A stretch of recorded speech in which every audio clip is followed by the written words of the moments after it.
اعوذ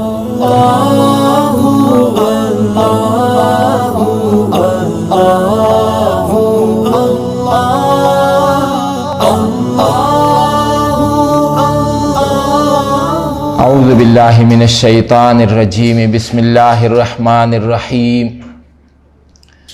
الرحمن علم القرآن خلق الانسان علمہ البیان وقال رسول اللہ صلی اللہ علیہ وسلم خیرکم من تعلم القرآن وعلمہ صدق اللہ العظیم وصدق رسولہ النبی الکریم رب اشرح لی صدری ویسر لی امری واحلل عقدۃ من لسانی یفقہوا قولی اللہم ربنا الہمنا رشدنا واعذنا من شرور انفسنا اللہم ارنا الحق حقا وارزقنا اتباعہ وارنا الباطل باطلا وارزقنا اجتنابہ آمین یا رب العالمین۔ حاضرین و حضرات، آج میں نے آپ کے سامنے سورۃ الرحمن کی ابتدائی 4 آیات تلاوت کی ہیں اور ساتھ ساتھ رسول کریم صلی اللہ علیہ وسلم کی ایک حدیث شریف بھی ہمارے سامنے آئی ہے۔ یہ چونکہ رمضان کے مبارک دن ہیں اور اس ماہ رمضان کے حوالے سے اور استقبال رمضان کے حوالے سے ہمارے سامنے یہ بات آ گئی کہ یہ انتہائی عظمت والا اور برکت والا مہینہ ہے۔ جب ہم نے اس کی تفصیل دیکھی تو ہمیں معلوم ہوا کہ در حقیقت رمضان المبارک کے اندر یہ برکت اور عظمت ڈالنے والی جو شے ہے وہ ہے اللہ تعالیٰ کی کتاب قرآن مجید۔ چنانچہ جہاں روزوں کے حوالے سے قرآن مجید کے سورۃ بقرہ میں بحث ہے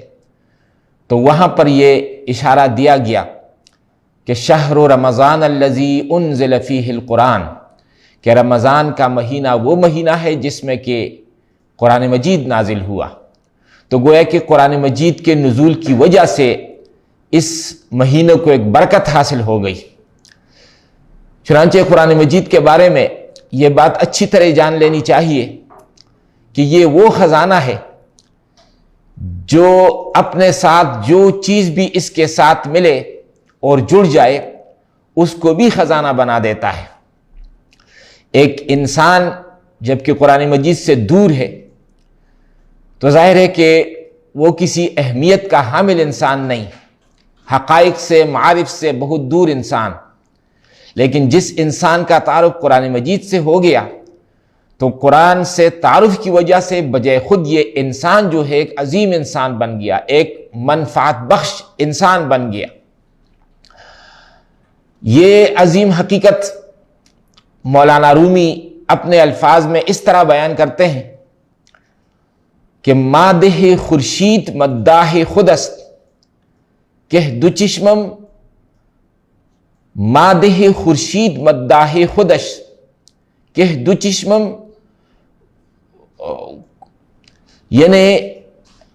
وہ شخص جو سورج کی تعریف کر رہا ہے، مادح تعریف کرنے والا، سورج کی تعریف اور مدح کرنے والا، مداح خود است، وہ آپ اپنی تعریف کر رہا ہے۔ مطلب یہ کہ سورج چمک رہا ہے اور ایک اندھا آیا، اس نے کہا کہ سورج کا تو کوئی وجود ہی نہیں۔ تو اس کا مطلب ہے کہ سورج موجود تو ہے مگر یہ اندھا جو انکار کر رہا ہے سورج کے وجود کا، تو اس کا مطلب ہے کہ اس کی آنکھیں ٹھیک نہیں ہیں۔ تو جب اندھا سورج کے وجود کا انکار کر رہا ہے تو مطلب ہے یہ اپنا ایک نقص بھی بیان کر رہا ہے کہ میری آنکھیں ٹھیک نہیں ہے، میرے اندر بینائی کی صفت نہیں ہے۔ لیکن جو شخص آ کر سورج کی برائٹنس کو اور روشنی کو جب دیکھ کر کہتا ہے کہ ہاں سورج چمک رہا ہے،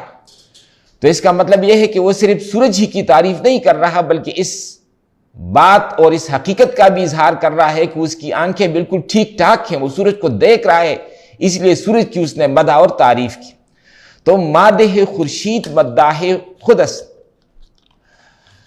کہ خورشید اور سورج کی تعریف کرنے والا خود اپنی آپ تعریف کر رہا ہے کہ میری نگاہیں جو ہیں وہ بالکل ٹھیک ہے، کام کرتی ہے۔ اور ضم خورشید جہاں ضم خدس کہ دو چشمم کور تاریک و بدس، اور جو سورج کی مذمت کر رہا ہے یا سورج کے وجود کا انکار کر رہا ہے تو وہ در حقیقت یہ بھی بتا رہا ہے کہ اس کی آنکھیں بینا نہیں ہے، اس کے اندر بینائی نہیں ہے، اس کے اندر دیکھنے کی صلاحیت وہ نہیں ہے۔ تو جو لوگ قرآن مجید کے ساتھ جڑ جائے، قرآن مجید کی عظمت کو پہچانے اور قرآن مجید کے مطابق اپنے آپ کو ڈال دیں، تو اس کا مطلب یہ ہے کہ معاشرے کے اندر یہ لوگ اس قدر بلند فکر کے حامل لوگ ہیں کہ عام طور پر تو لوگ دوسرے دنیاوی چیزوں کی طرف ان کے اندر کشش پیدا ہو گئی، دنیاوی چیزوں کی طرف بڑھنے لگے، مگر اس شخص نے سب سے عظیم حقیقت یعنی قرآن مجید کو جب پا لیا تو قرآن مجید کے ساتھ اپنا تعلق قائم کر لیا۔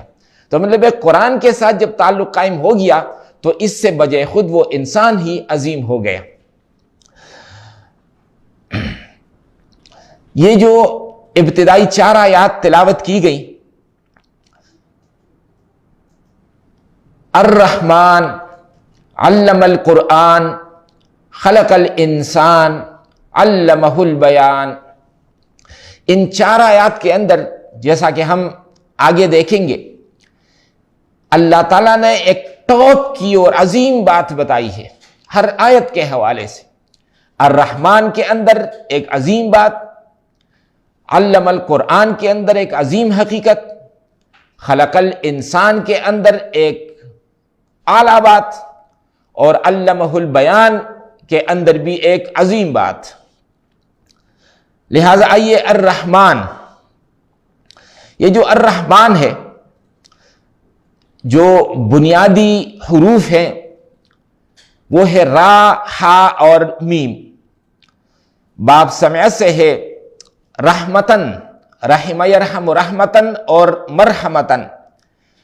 جس کے بنیادی معنی ہے مہربانی کرنا، شفقت کرنا اور رحم کرنا، اور مراد اس سے یہ ہے کہ وہ عطیہ جو کسی کی ظاہری یا باطنی کمی کو پورا کرنے کے لیے دے دیا جائے۔ ظاہر ہے بالکل مکمل ذات تو اللہ تعالیٰ کی ذات ہے، مخلوقات کے اندر کچھ نہ کچھ کمیاں اور خامیاں ضرور ہیں۔ یہ کمیاں 2 قسم کی ہے، ایک ہے ظاہری کمی اور دوسری ہے باطنی کمی۔ جیسے انسان کو لیجئے،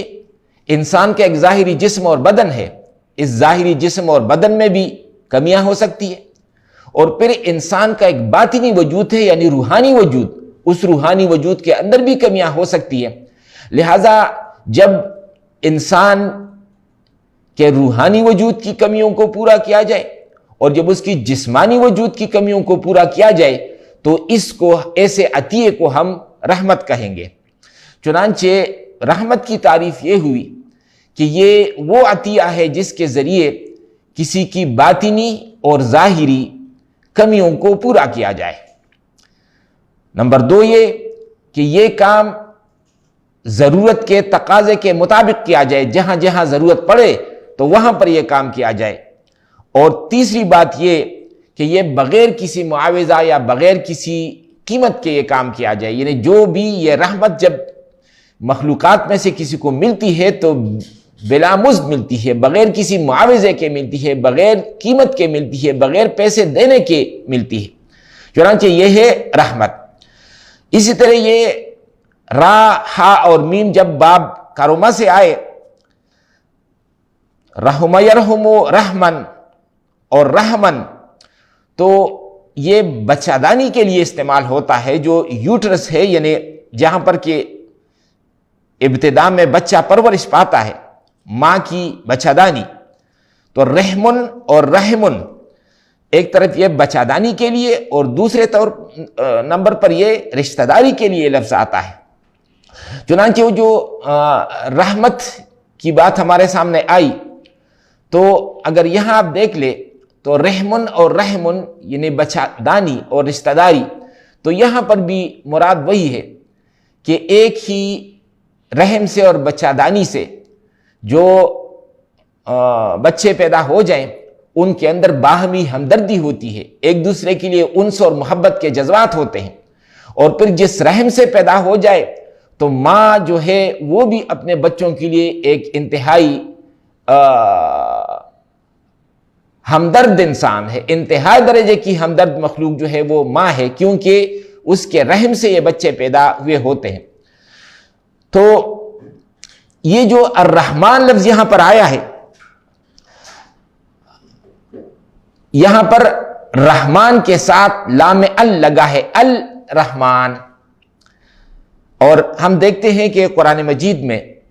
جو اللہ تعالیٰ کی صفات ہے تو ان صفات کے ساتھ یہ ال لگتا ہے، جیسے عزیز ان کے ساتھ آپ ال لگائے العزیز، حکیم ان کے ساتھ آپ ال لگائے تو الحکیم۔ لہذا جہاں پر لام ال کے بغیر آتی ہے یہ اللہ تعالیٰ کی صفات ہیں، اور جہاں یہ ال کے ساتھ آ جائے تو پھر یہ اللہ تعالیٰ کے صفاتی نام بن جاتے ہیں۔ اس کو میں آسان مثال سے سمجھاؤں، جیسے ہم گرامر میں پڑھتے ہیں اس میں معرفہ اور اس میں نکرہ، جیسے انگریزی میں ہم کہتے ہیں، میں اگر یہ کسی سے کہوں کہ کتاب لاؤ، کوئی سی کتاب لاؤ، تو اس سے میں کہوں گا برنگ می اے بک، مجھے کوئی سی کتاب لا کر دو، کوئی سی کتاب۔ لیکن اگر میں کسی خاص کتاب کی طرف اشارہ کروں، یعنی عام کتاب نہیں خاص کتاب کی طرف، تو پھر میں کہوں گا برنگ می دی بک۔ یہ اے بک اور دی بک، اس نے یہ فرق بتا دیا کہ اے بک سے مراد ہے نکرہ یعنی کوئی سی کتاب، اور دی بک سے مراد ہے معرفہ پراپر ناؤن یعنی کوئی خاص کتاب۔ اسی طرح عربی میں جب ہم بولتے ہیں کوئی کتاب تو ہم کہیں گے کتابن، مگر جب ہم کسی پراپر کتاب کی بات کرتے ہیں، خاص کتاب کی بات کرتے ہیں، تو پھر اس کے ساتھ ہم ال لگا دیں گے تو وہ ہو جائے گی الکتاب۔ یا جیسے قلم، کوئی سا قلم، لیکن جب اس کے ساتھ ہم ال لگا دیں تو اس سے وہ جو ہے نا وہ اس کے اندر خصوصیت کی صفت آتی ہے القلم۔ تو جہاں جہاں اللہ تعالیٰ کی صفات قرآن مجید میں آئی ہیں بغیر ال کے تو وہ تو اللہ تعالیٰ کی صفات ہیں، لیکن جہاں اس کے ساتھ ال کا اضافہ ہوا تو پھر یہ اللہ تعالیٰ کے نام بن گئے، اور نام بھی وہ نام جن کو ہم صفاتی نام کہتے ہیں۔ جیسے اب الرحمن کو آپ دیکھیں، اس نام کے اندر اللہ تعالیٰ کی ایک صفت موجود ہے جو صفت رحمت ہے۔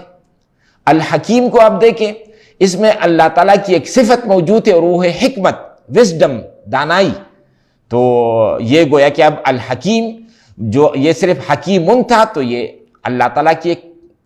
صفت ہے، لیکن جب اس کو ہم نے ال کے ساتھ الحکیم بنا دیا تو اب یہ اللہ تعالیٰ کا ایک نام بن گیا، مگر صفاتی نام بن گیا جو اللہ تعالیٰ کی ایک صفت کا اظہار ہے۔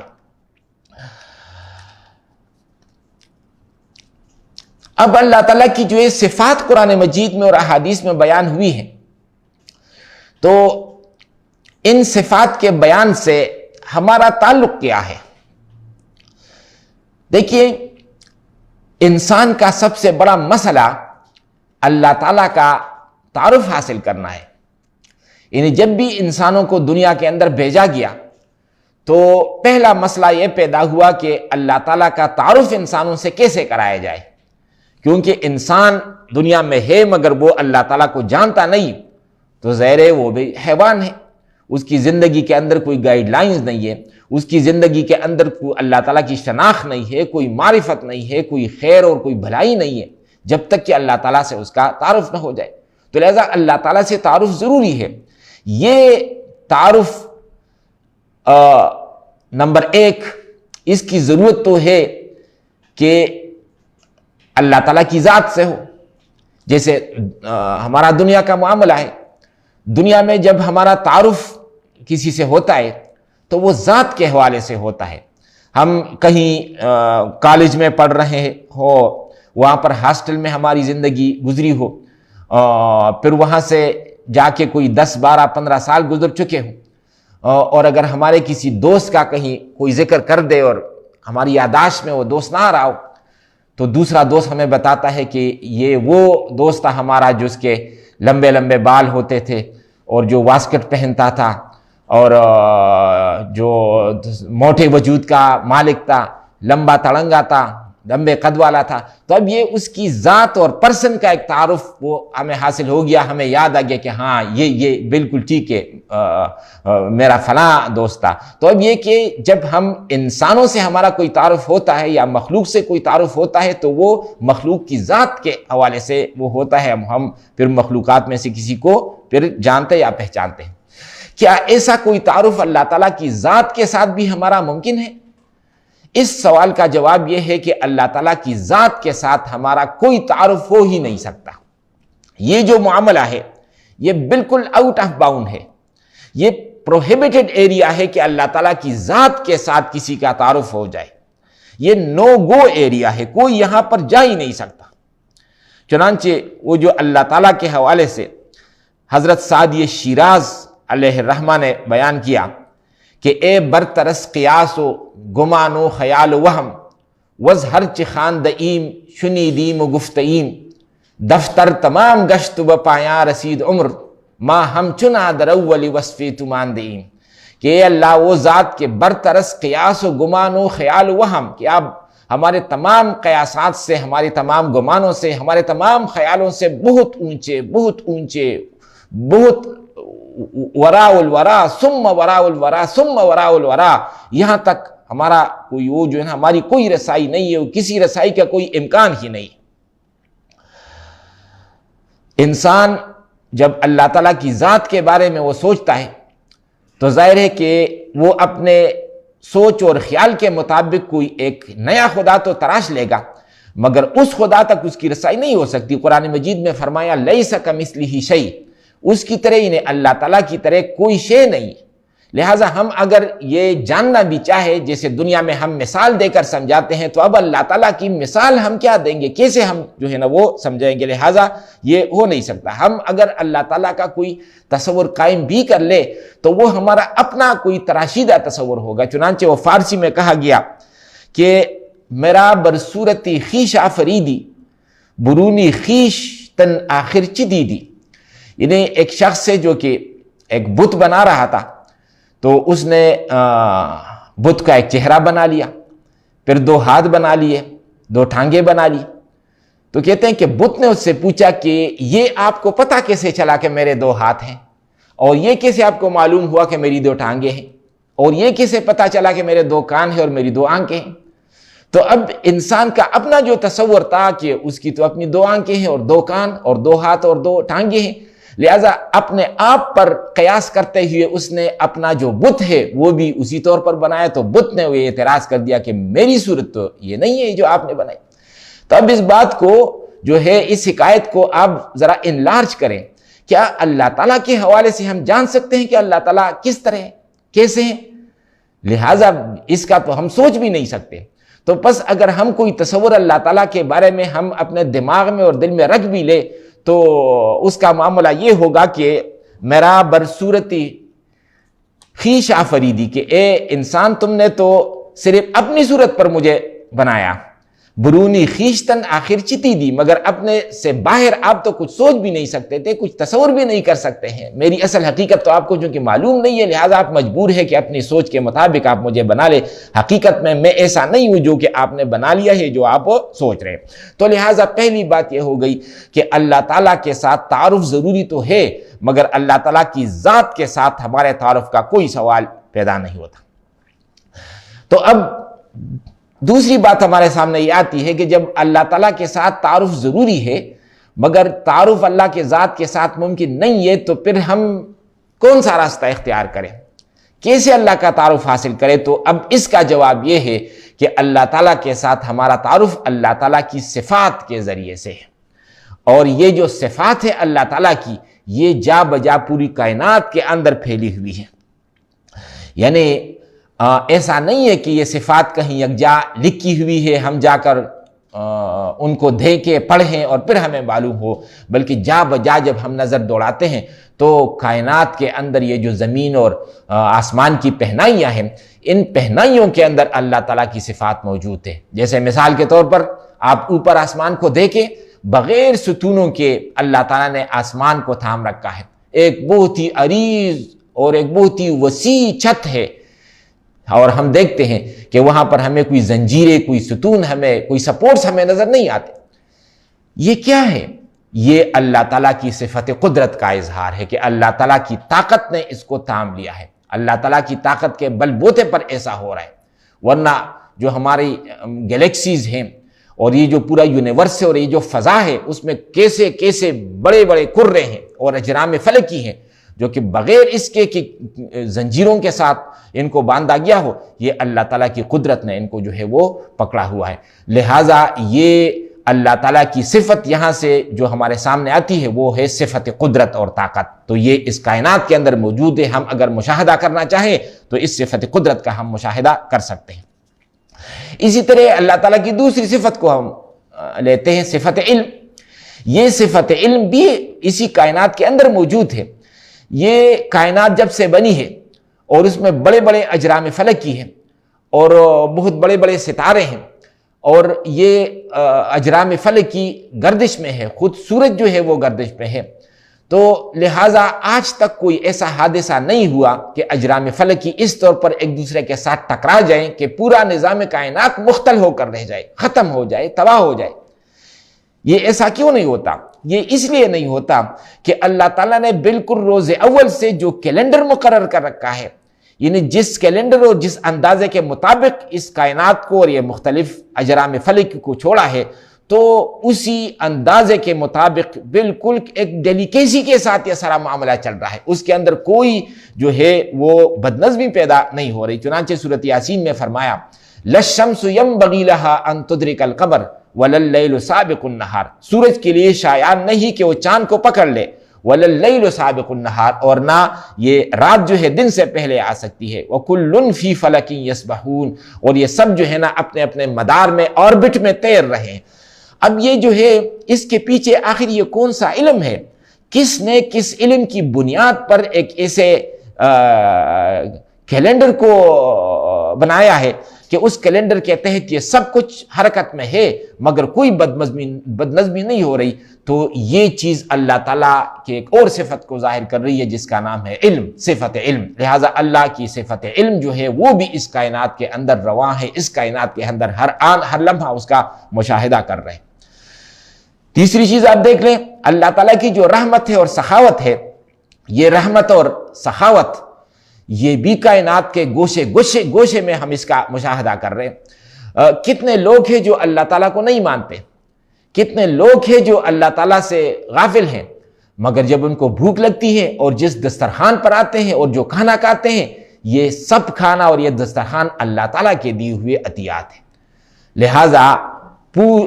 ایک پوری کائنات کے اندر ایک دسترخوان پھیلا ہوا ہے، اور اس دسترخوان پر جو کچھ لوگ وہ کھاتے ہیں وہ سب اللہ کی طرف سے، یہ اللہ تعالیٰ کی سخاوت ہے کہ وہ دینے والا ہے۔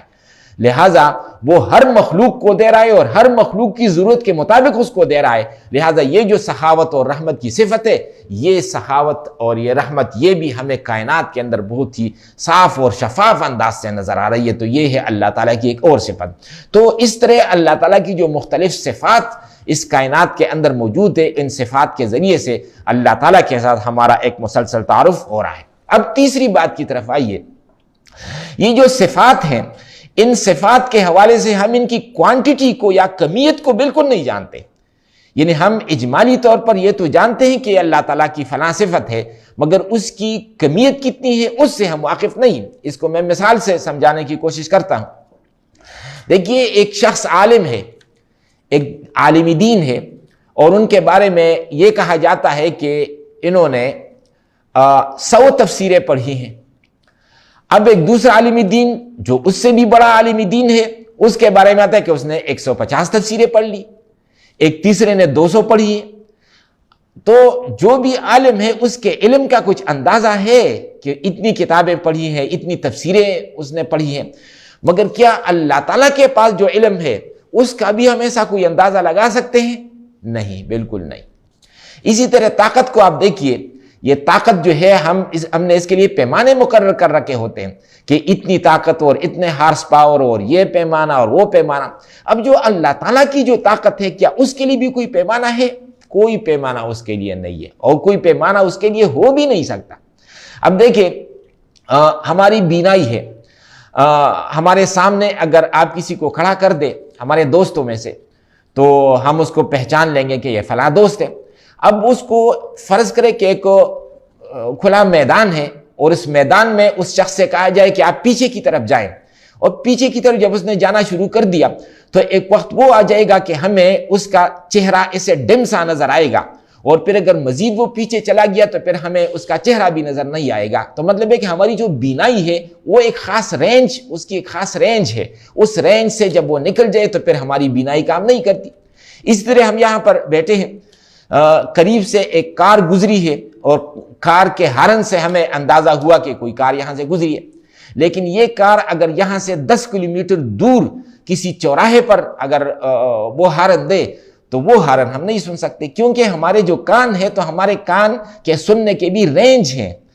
کہ اس رینج کے اندر ہو تو ہم آواز سنتے ہیں، اور اس رینج سے اگر باہر ہو تو ہم آواز نہیں سنتے۔ لہٰذا ہمارا جو دیکھنا ہے وہ دیکھنا بھی ایک خاص رینج تک ہے، ہمارا سننا ہے وہ بھی ایک خاص رینج تک ہے۔ اب اللہ تعالیٰ کا جو دیکھنا اور سننا ہے تو کیا اس کے لیے بھی کوئی رینج ہے؟ نہیں، کوئی رینج نہیں۔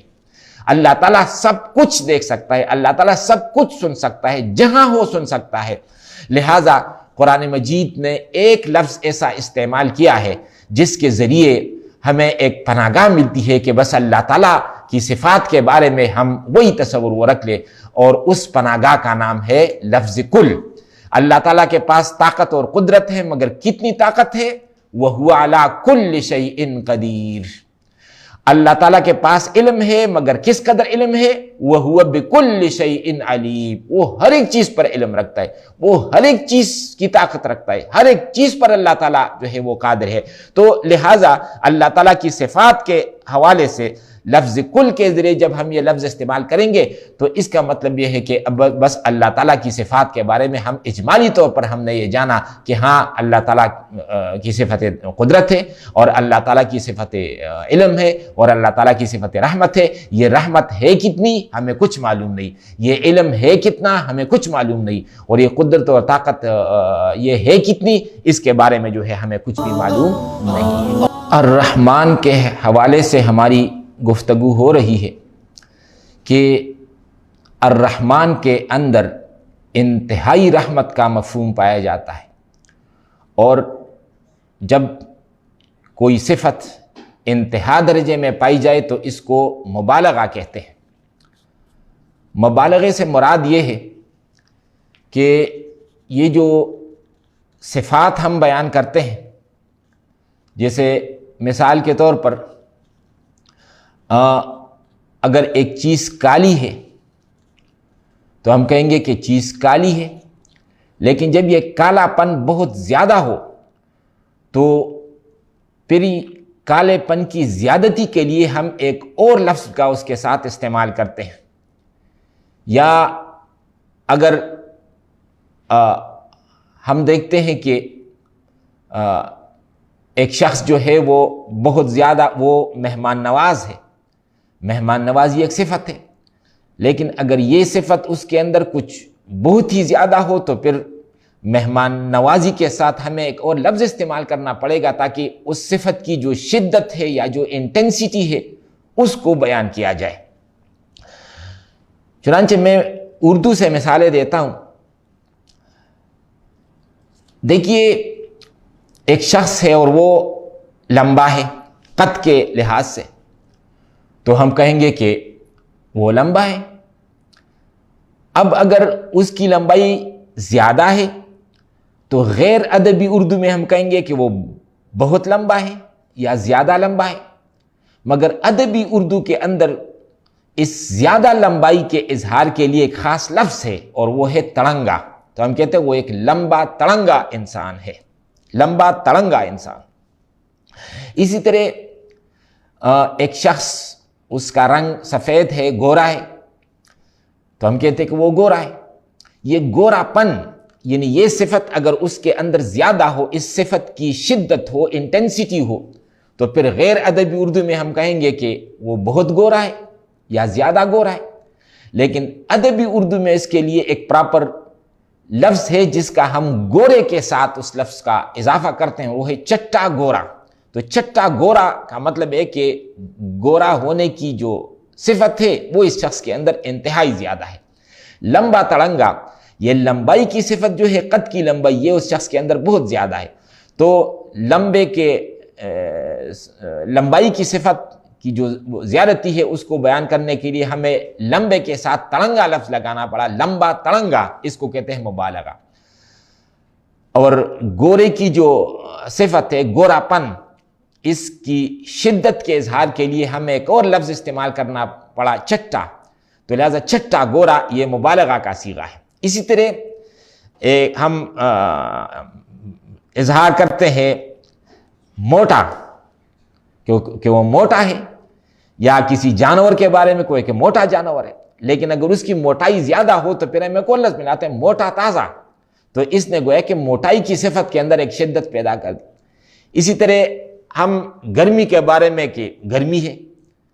لیکن گرمی اگر زیادہ ہو تو ہم کہتے ہیں آج اچھی خاصی گرمی، اچھا خاصا.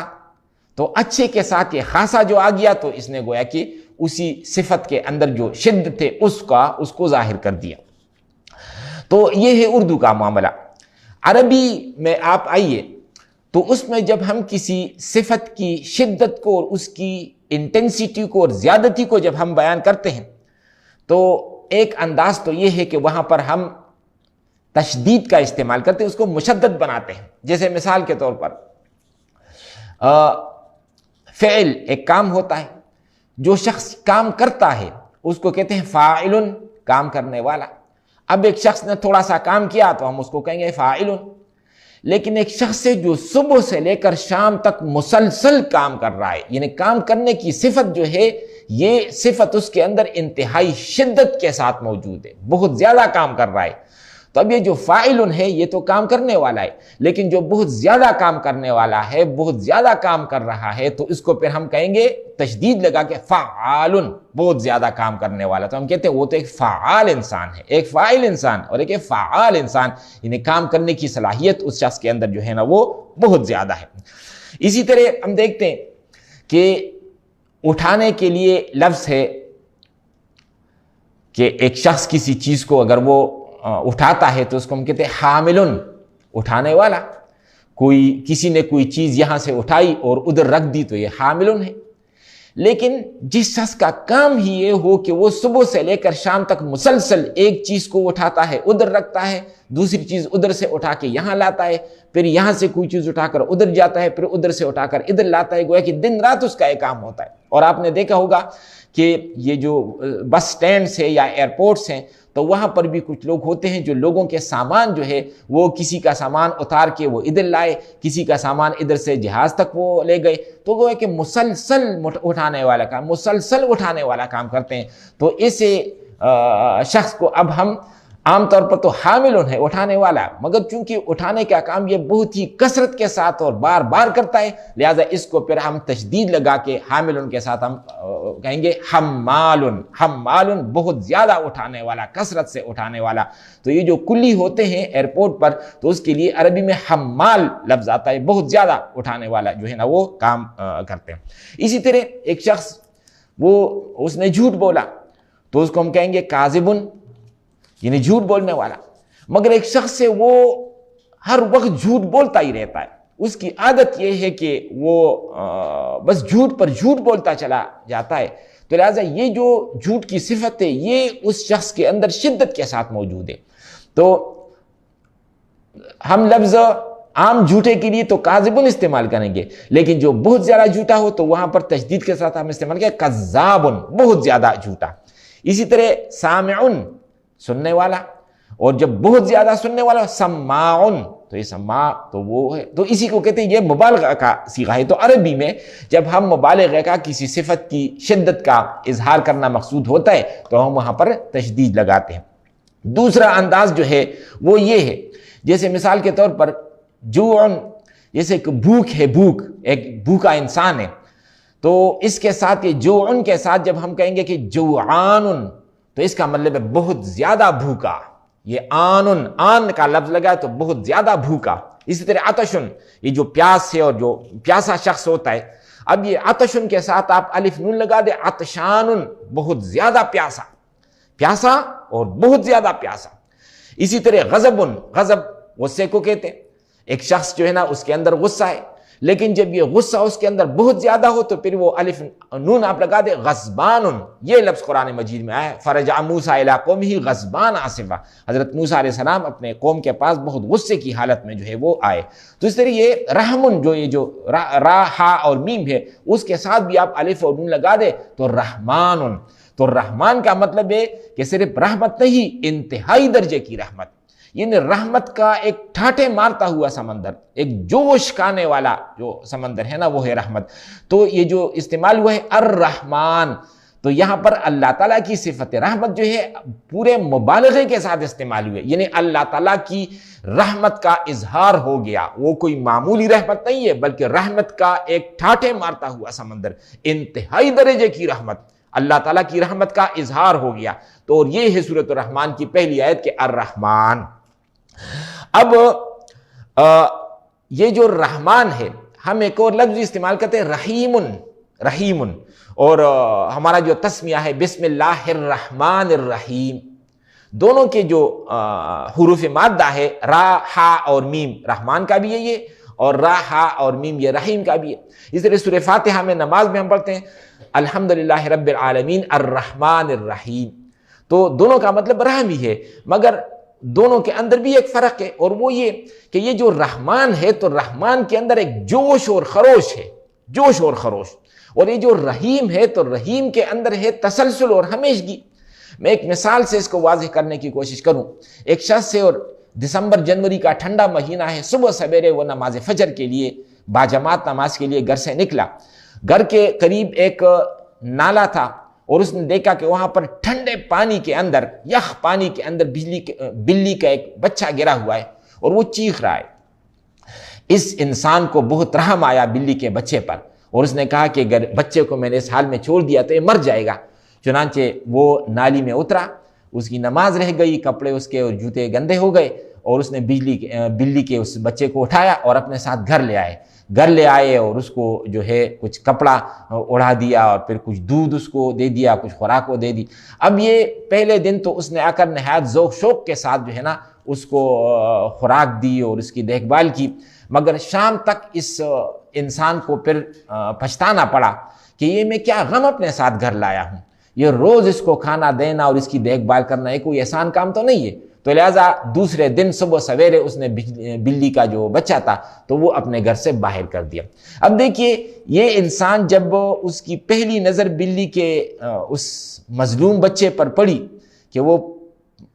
ٹھنڈے پانی کے اندر جو ہے وہ چیخ رہا تھا، تو اس انسان کے اندر جو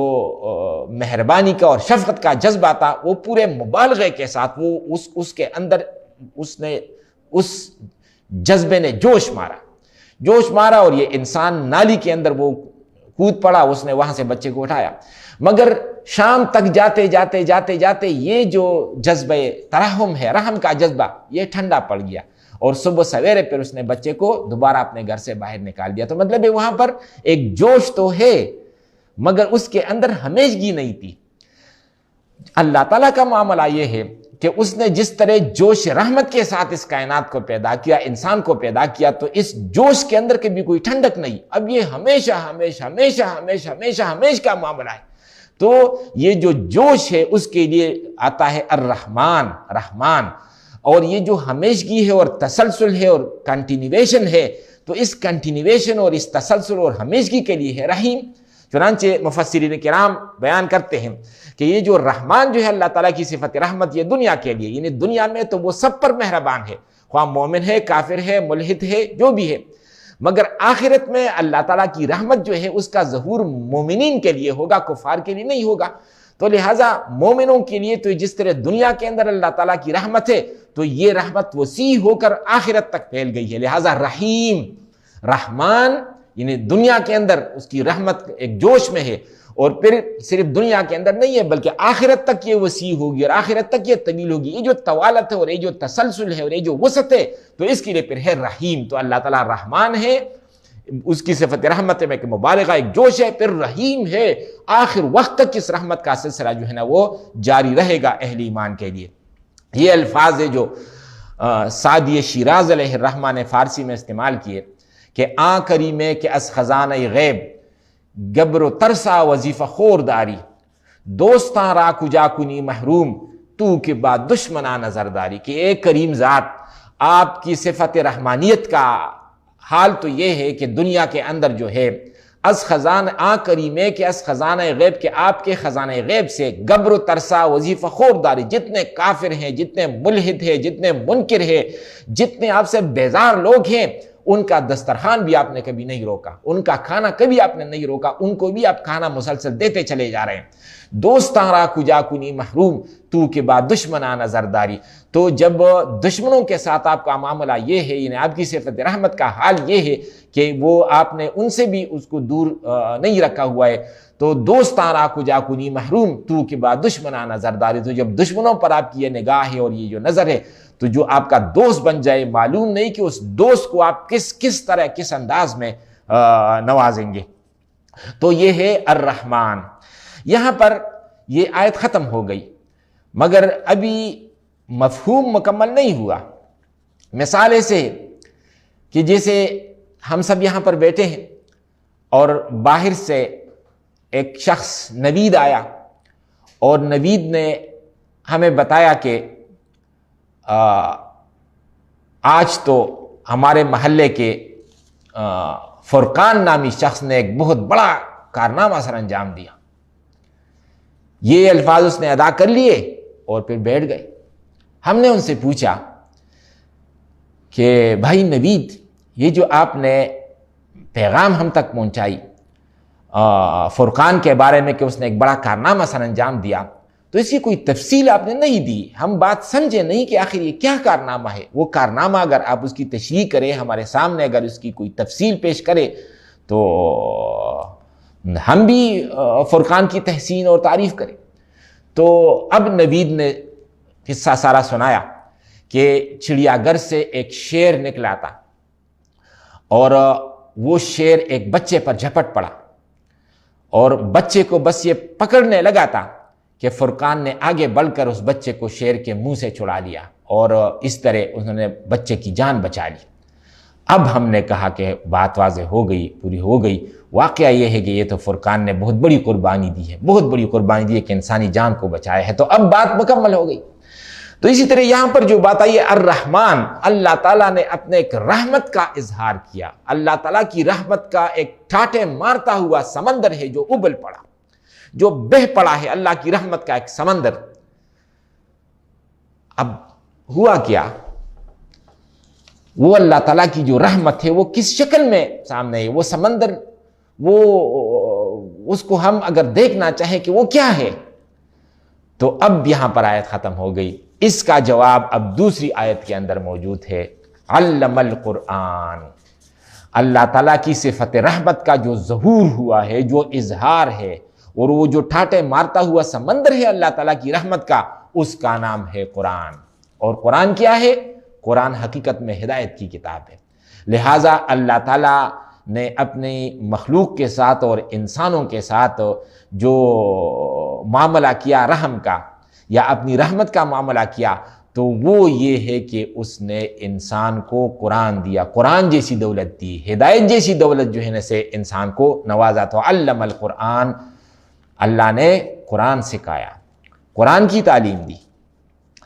اب یہ جو لفظ آیا ہے علمہ, علم یعلم تعلیما, تو اس کا مطلب ہے تعلیم دینا اور سکھانا. یہ جو علم ہے, علم دینا, یہ ایک ہوتا ہے کہ اجمالی طور پر کسی کو کوئی بات بتائی جائے یا کوئی اطلاع دے دی جائے, اس کو کہتے ہیں اعلام. اور ایک کہ ایک انسان کو پوری طرح شروع سے لے کر آخر تک وہ اس کو بات سمجھائی جائے, تو اس کو پھر کہیں گے تعلیم, اعلام اور تعلیم. تو کسی نے مثال کے طور پر اردو کی کتاب ہے، اس کا ایک صفحہ ایک بچے کے سامنے اس نے پڑھنا شروع کر دیا اور اس نے پڑھ دیا، یہ کہ اعلام، جبکہ تعلیم اب یہ ہے کہ اس بچے سے آپ نے پڑھوایا، آپ نے پڑھا، بچے سے کہا آپ پڑھو، پھر ایک ایک لفظ کی آپ نے اس کے سامنے اگر تشریح کی، پھر تفسیر کی، آپ نے اس کی ڈیٹیل اس کے سامنے بتائی، پھر بچے کو آپ نے پریکٹس کرائی کہ اس طرح اس کو پڑھا جاتا ہے، پھر اس سے پوچھا کہ اس کے کیا معنی ہے اور اس لفظ کے کیا معنی اور اس لفظ کے کیا معنی، گویا کہ بچے کو آپ نے پوری طرح سمجھا دیا، پوری طرح حقیقت آپ نے اس کو سکھا دی، تو اس کو ہم کہیں گے تعلیم۔ وہ جو بالکل ابتدائی نوعیت کہ آپ نے صرف ایک تحریر پڑھ کر دی، اس کو ہم کہیں گے اعلام، یعنی آپ نے بس اطلاع دے دی، وہ خبردار ہو گیا۔ مگر جب آپ نے اس کو پوری طرح سمجھایا، تو ہر پہلو سے اس کو سمجھایا اور اس کو یہ حقیقت سکھا دی، تو پھر اس کو ہم کہیں گے تعلیم۔ تو گویا کہ اللہ تعالیٰ نے انسان کو قرآن کی تعلیم دی، اب اللہ تعالیٰ کی حیثیت معلم کی ہو گئی، معلم یعنی علم دینے والا، اور یہ جو علم اب وہ اللہ تعالیٰ دے رہا ہے، تو جس کو دے رہا ہے وہ ہوگا معلم۔ تو اس کو یہاں پر جو علم القرآن کے قرآن سکھایا، تو وہاں پر آگے کچھ الفاظ نہیں ہے کہ کس کو قرآن مجید سکھایا، اس کو بالکل جنرل چھوڑ دیا ہے، اور یہ جو جنرل چھوڑ دیا ہے تو اس کے اندر بھی حکمت ہے، اور وہ یہ کہ ایک تو اللہ تعالیٰ نے یہ قرآن جو ہے وہ حضرت جبرائیل علیہ السلام کے سپرد کیا، گویا کہ معلم نمبر ایک جس کو یہ بات سکھائی گئی وہ ہے حضرت جبرائیل علیہ السلام۔ پھر حضرت جبرائیل علیہ السلام اس علم کو معلم سے لے کر رسول کریم صلی اللہ علیہ وسلم کے پاس وہ تشریف لائے، لہذا معلم نمبر دو یعنی جس کو یہ حقیقت سکھا دی گئی وہ ہے رسول اللہ صلی اللہ علیہ وسلم۔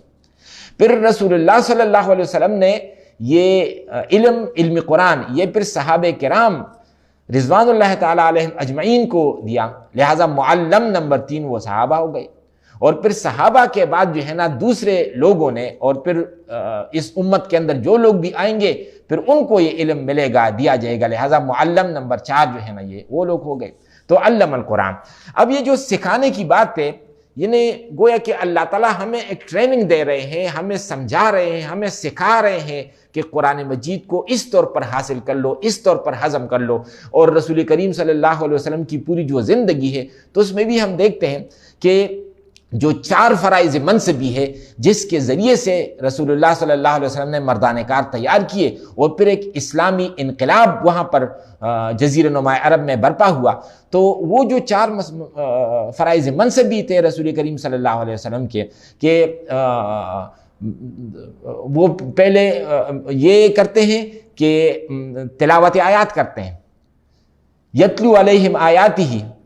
وَيُزَكِّيهِمْ وَيُعَلِّمُهُمُ الْكِتَابَ وَالْحِكْمَةَ، کہ وہ پہلے آیات پڑھ کر سناتے ہیں، وَيُزَكِّيهِمْ، اور پھر ان لوگوں کا، انسانوں کا تزکیہ کرتے ہیں، وَيُعَلِّمُهُمُ الْكِتَابَ، پھر کتاب کی تعلیم دیتے ہیں، وَالْحِكْمَةَ، اور حکمت کی تعلیم دیتے ہیں۔ تو گویا کہ تلاوت رسول کریم صلی اللہ علیہ وسلم نے جس ذریعے سے جو تربیت کی، جو کچھ سکھایا اور جن لوگوں کو تیار کیا، تو وہ گویا کہ چار مرحلے تھے۔ نمبر ایک تلاوت آیات، اللہ کی آیات ان پر تلاوت کی گئی۔ نمبر دو تزکیہ، یعنی ان کی صفائی کی گئی، ان کا تزکیہ کیا گیا، پاک صاف ان کو کیا گیا، ان کے اندر جو بھی علائشیں تھی فکر اور نظر کی، ان تمام علائشوں کو ختم کر دیا گیا۔ پھر تیسری بات وَيُعَلِّمُهُمُ الْكِتَابَ، اس نے کتاب کی تعلیم دی، یہ وہ علمہ ہے، تعلیم دی، والحکمہ، اور حکمت کی اور وزڈم کی بھی تعلیم دی۔ تو یہ گویا کہ اللہ تعالیٰ نے یہ پیغام اور یہ قرآن رسول کریم صلی اللہ علیہ وسلم تک پہنچایا، رسول کریم صلی اللہ علیہ وسلم کو یہ علم دیا، پھر رسول کریم صلی اللہ علیہ وسلم نے اس کو سکھایا، یعنی پھر دوسرے لوگوں کو ٹرین کیا۔ یہ جو ٹرین ہے حقیقت یہ ہے کہ جس طرح اللہ تعالیٰ ہمارا مالک ہے، اس طرح یہ جو ہم جانور پالتے ہیں، یہ بھینس ہے، یہ بکری ہے، یہ گائے ہے، اور دوسرے جو جانور ہوتے ہیں، تو یہ انسان اس کا جو مجازی مالک ہوتا ہے، اور اللہ تعالیٰ سے بھی ہم ایک ٹریننگ لے رہے ہوتے ہیں رسول کریم صلی اللہ علیہ وسلم کے ذریعے۔ اور پھر یہ جو جانور ہے، ہم دیکھتے ہیں کہ جانوروں کے اندر یہ مختلف قسم کے کرتب یہ جانور دکھاتے ہیں۔ تو اب بادو نظم میں جب ہم دیکھتے ہیں تو جانوروں کا کام تو یہ نہیں ہے کہ وہ کچھ کرتب کر کے دکھلائیں، بلکہ یہ کرتب جو ان کے اندر ہیں اور ہم دیکھتے ہیں، تو یہ بھی اصل میں جب ان جانوروں نے دیکھا کہ ہمارا جو یہ مالک ہے انسان، یہ انسان ہم سے کیا چاہتا ہے، یہ کس قسم کی خوبو ہم میں پیدا کرنا چاہتا ہے، لہٰذا یہ جانور پھر اپنے اندر اس کو پیدا کر لیتے ہیں۔ مثال کے طور پر ایک گھوڑا ہے، یہ گھوڑا ہے بالکل سست ہے، کاہل ہے، لیزی ہے، لہذا اس کا جو مالک ہے وہ جا کر کبھی اس کے ساتھ دوڑ لگاتا ہے، اس کے لگام کو پکڑ کر، کبھی جو ہے نا وہ آہستہ ہوتا ہے، کبھی ایک طرف اس کو گھماتا ہے، کبھی دوسری طرف گھماتا ہے، کبھی ایک ہدایت دیتا ہے، کبھی دوسری ہدایت دیتا ہے۔ تو اس طرح وہ اس گھوڑے کو ٹرین کرتا ہے، اور جب ٹرین کرتا ہے تو ایک وقت وہ آتا ہے کہ گھوڑا یہ ٹریننگ بہت اچھی طرح حاصل کر لیتا ہے، پھر اس کو گائیڈ لائنز دینے کی ضرورت نہیں ہوتی، اور گھوڑا بھی یہ سمجھتا ہے کہ میرا مالک جو ہے وہ میرے اندر فلاں خصوصیت پیدا کرنا چاہتا ہے، فلاں عادت میرے اندر ڈالنا چاہتا ہے، لہذا گھوڑا اس عادت کو اپنے اندر پیدا کر لیتا ہے، اور یہ بہت سے جانوروں کا وہ کام ہے۔ لہذا اس حوالے سے مولانا رومی نے بہت ہی پیارے انداز میں اس حقیقت کو بیان کیا ہے کہ بلکہ خود از آدمی در گاو خر می رود دانائی و علم و ہنر، اسپ سک سک می رود اسپ سک سک می شود رہوار و رام، خرس بازی می کند بز ہم سلام، رف در سگزاد می حرس و حوث، یا شباشد یا شکاری یا حرس، رب در کہ بلکہ خود از آدمی در گاو خر۔ عارف رومی کہتے ہیں کہ یہ جو آپ دیکھتے ہیں کہ گاؤ اور خر یہ جو جانور ہیں، ان جانوروں کے اندر جو آپ ہنرمندی دیکھ رہے ہیں کہ انہوں نے کچھ خاص قسم کی چیزیں سیکھی ہوئی ہے، بلکہ خود از آدمی در گاو خر می رود دانائی و علم و ہنر، تو یہ ساری چیزیں جانوروں کے اندر آئی ہے تو وہ اپنے مالک انسان کے ذریعے سے ان کے اندر آئی ہے۔ تو پھر مثال دیتے ہیں، اسپ سک سک می شود رہوار و رام، خرس بازی می کند بز ہم سلام۔ اسپ یعنی گھوڑا، سک سک یہ فارسی میں جو ڈھیلا ڈالا اور لیزی گھوڑا ہو تو اس کو سک سک کہتے ہیں۔ اسپ سک سک یہ جو ڈھیلا ڈالا گھوڑا ہوتا ہے، می شود رہوار و رام وہ راستے پر صحیح چلنے والا گھوڑا پھر بن جاتا ہے آہستہ آہستہ پریکٹس سے۔ خرس بازی می کند کہتے ہیں جو ریچھ ہے تو وہ ناچتا ہے، بز ہم سلام اور یہ جو بکرا ہے تو وہ سلام کرتا ہے۔ اب یہ ناچنا ریچھ کا کام نہیں، اور یہ سلام کرنا یہ بکرے کا کام نہیں ہے، وہ تو جانور ہے، مگر یہ جانوروں کے اندر پھر بھی ہم دیکھتے ہیں کہ یہ صفت اور یہ کرتب موجود ہے۔ تو یہ جو ان کے اندر موجود ہے یہ انہوں نے اپنے انسانی مالکوں سے سیکھا ہے، اور جب دیکھا ہے کہ انسانی مالک تو ہمیں یہ ٹریننگ دینا چاہے، ہمارے اندر یہ چیز دیکھنا چاہتے ہیں، تو پھر ان جانوروں نے یہ چیز جو ہے نا وہاں سے وہ لے لی۔ تو اسپ سک سک می شود رہوار و رام، خرس بازی می کند بز ہم سلام، رف در سگزاد می حرس و حوث، یا شباشد یا شکاری یا حرس۔ کہتے ہیں اور بھی ایک سٹرائکنگ مثال دیکھو، یہ جو کتا ہے شکاری کتا، تو جب ایک مالک اس کو کسی خرگوش کے پیچھے جنگل میں وہ چھوڑتا ہے تو بعض اوقات یہ کتا 8-10 کلومیٹر کا فاصلہ طے کر کے خرگوش تک پہنچتا ہے، اور جب خرگوش کو پکڑتا ہے تو اس وقت جو ہے نا کتے کی بھی ایک لذیذ غذا ہے کہ خرگوش کا جو گوشت ہے وہ انسانوں سے بھی زیادہ محبت کرتا ہے کہ اس گوشت کو وہ کھائے، مگر کتا یہ سوچتا ہے کہ نہیں، میرے مالک کی مجھے اجازت نہیں، میرے مالک نے جو ٹریننگ مجھے دی ہے اس میں یہ نہیں ہے کہ میں شکار کا یہ خرگوش میں خود کھاؤں، تو وہ اس کو پکڑتا ہے، اور جب پکڑتا ہے تو وہ ایسے نہیں پکڑتا کہ خرگوش مر جائے، بلکہ بہت ہی سافٹلی اپنی دانتوں سے پکڑ کے رکھتا ہے کہ اس کو نہ صرف میں نے اپنے مالک انسان تک پہنچانا ہے بلکہ یہ کہ یہ بالکل صحیح سالم میں نے وہ پہنچایا ہے۔ تو مولانا رومی کہتے ہیں کہ رف در سگ زاد می حرس و حوث، یا شباشد یا شکاری یا حرس، تو کہتے ہیں اس کتے کو اس نے یا تو شکاری بنا دیا کہ وہ انسان کے لیے شکار پکڑ کر لاتا ہے، یا حرس یا اس کو بیڑ بکریوں پر چوکیدار بنا دیا جاتا ہے، حالانکہ کتا بیڑ بکریوں کو کھاتا ہے، مگر جب انسان نے اس کو وہاں پر چوکیدار کے طور پر کھڑا کر دیا تو کتا اب وفادار ہے، وہ اب اپنے انسانی مالک کے ساتھ جو ہے نا وہ خیانت ہرگز نہیں کرتا۔ تو رف در سگ زاد میں حرس و حوث، یا شباشد یا شکاری یا حرس، در سگی اصحاب کوئے زارقود، رفتتا جویائی رحمہ گشت بود۔ پھر مولانا رومی مثال دیتے ہیں کہ اصحاب کہف کے کتے کو آپ دیکھیں، اس کتے نے کچھ انسانوں کو کاپی کیا، کچھ انسانوں کی نقل اتارنے کو، وہ انسان کہیں جا رہے ہیں، یہ کتا بھی ان کے ساتھ جو ہے نا وہ ہو لیا، تو کہتے ہیں اس کتے کا ذکر کس انداز میں پھر اللہ تعالیٰ نے وہ کر دیا۔ اور پھر آگے اس اختتام کرتے ہیں کہ اے انسان تمہارے ارد گرد اللہ تعالیٰ کو پہچاننے والے اللہ تعالیٰ کے ولی موجود ہے، دزدیے کن از درو مرجان جاں، اے کم از سگ از درون عارفاں۔ کہتے ہیں کہ کیا آپ کتے سے بھی کم ہیں؟ آپ ان حیوانوں سے، ان جانوروں سے بھی، گھوڑے سے بھی آپ کم ہیں؟ ایک گھوڑا اگر اپنے مالک سے جو ہے وہ ٹریننگ لیتا ہے اور مالک کو دیکھ کر یہ جاننے کی کوشش کرتا ہے کہ میرا مالک میرے اندر کیا چیز پیدا کرنا چاہتا ہے، تو اگر کتے کی اپنے مالک کے ساتھ اور گھوڑے کی اپنے مالک کے ساتھ وفاداری کا یہ حال ہے تو انسان پھر اللہ تعالیٰ کے ساتھ آپ کی وفاداری کیوں مشکوک ہو گئی ہے؟ تو آپ کے ارد گرد جو اللہ کے پہچاننے والے اور اللہ کے عارف لوگ رہتے ہیں، دزدی کن، آپ چوری کیجئے، دزدی کن از درو مرجان جہاں، تو ان کے ساتھ جو روحانی حقائق اور معارف کی جو موتیاں ہیں، ان موتیوں کو آپ چرانے کی کوشش کریں، مطلب ہے ان سے آپ یہ حاصل کر لیں، ان سے سیکھیں، ان کی مجلس میں، ان کی محفلوں میں آپ بیٹھ جائیں۔ کم السگ از درون عارفہ، تو عارفوں کے اندر یہ جو خصوصیات ہے، یہ خصوصیات ان لوگوں سے حاصل کیجئے۔ تو گویا کہ یہاں پر اب بات آ گئی علم القرآن، کہ اللہ تعالیٰ نے قرآن سکھایا، قرآن کی ٹریننگ دی، اور وہ یہ چاہتا ہے کہ انسان یہ ٹریننگ حاصل کر لے، انسان یہ جاننے کی کوشش کرے کہ میں نے تو اس قرآن کو سیکھنا ہے، اور اس قرآن کو صرف اس طور پر سیکھنا نہیں ہے کہ بس میرے علم کے اندر آ جائے، بلکہ یہ میرے عمل کا حصہ جو ہے نا وہ بن جائے۔ تو علم القرآن، الرحمن علم القرآن، اللہ تعالیٰ کی صفت رحمت کا ظہور ہو گیا، اللہ تعالیٰ کی رحمت کا ایک ٹھاٹھے مارتا ہوا سمندر سامنے آ گیا، اور وہ جو صفت رحمت کا ظہور ہے تو وہ جس شکل میں ہوا وہ یہ کہ ایک بہت بڑی ہدایت ہے جو انسانیوں کو مل گئی، اور اس ہدایت کا نام ہے قرآن، علم القرآن۔ تو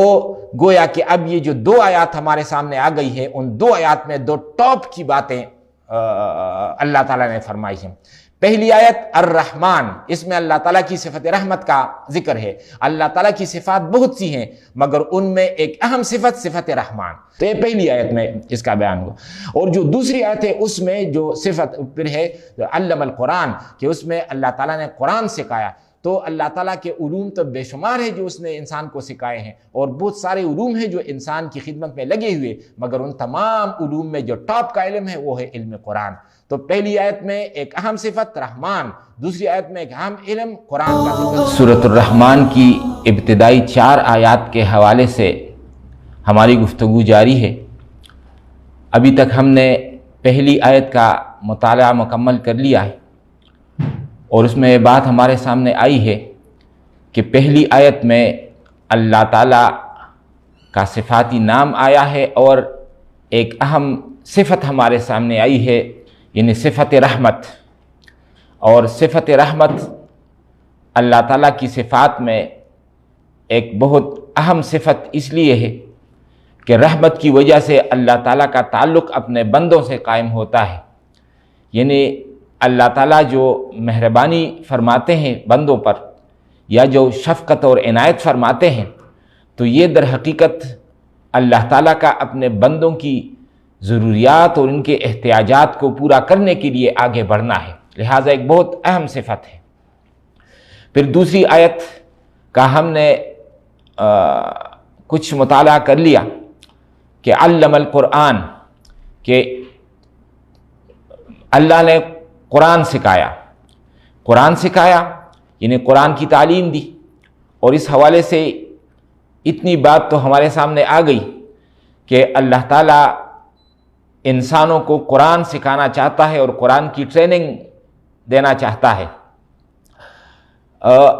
یہ ٹریننگ جس طرح ہم دیکھتے ہیں کہ جو جانور ہوتے ہیں اینیملز، تو اینیملز کے بھی مالک ہوتے ہیں انسانی مالک، اور یہ جو انسانی مالک ہیں تو وہ ان جانوروں کے اندر کچھ خاص قسم کی خصوصیات اور عادات پیدا کرنا چاہتے ہیں۔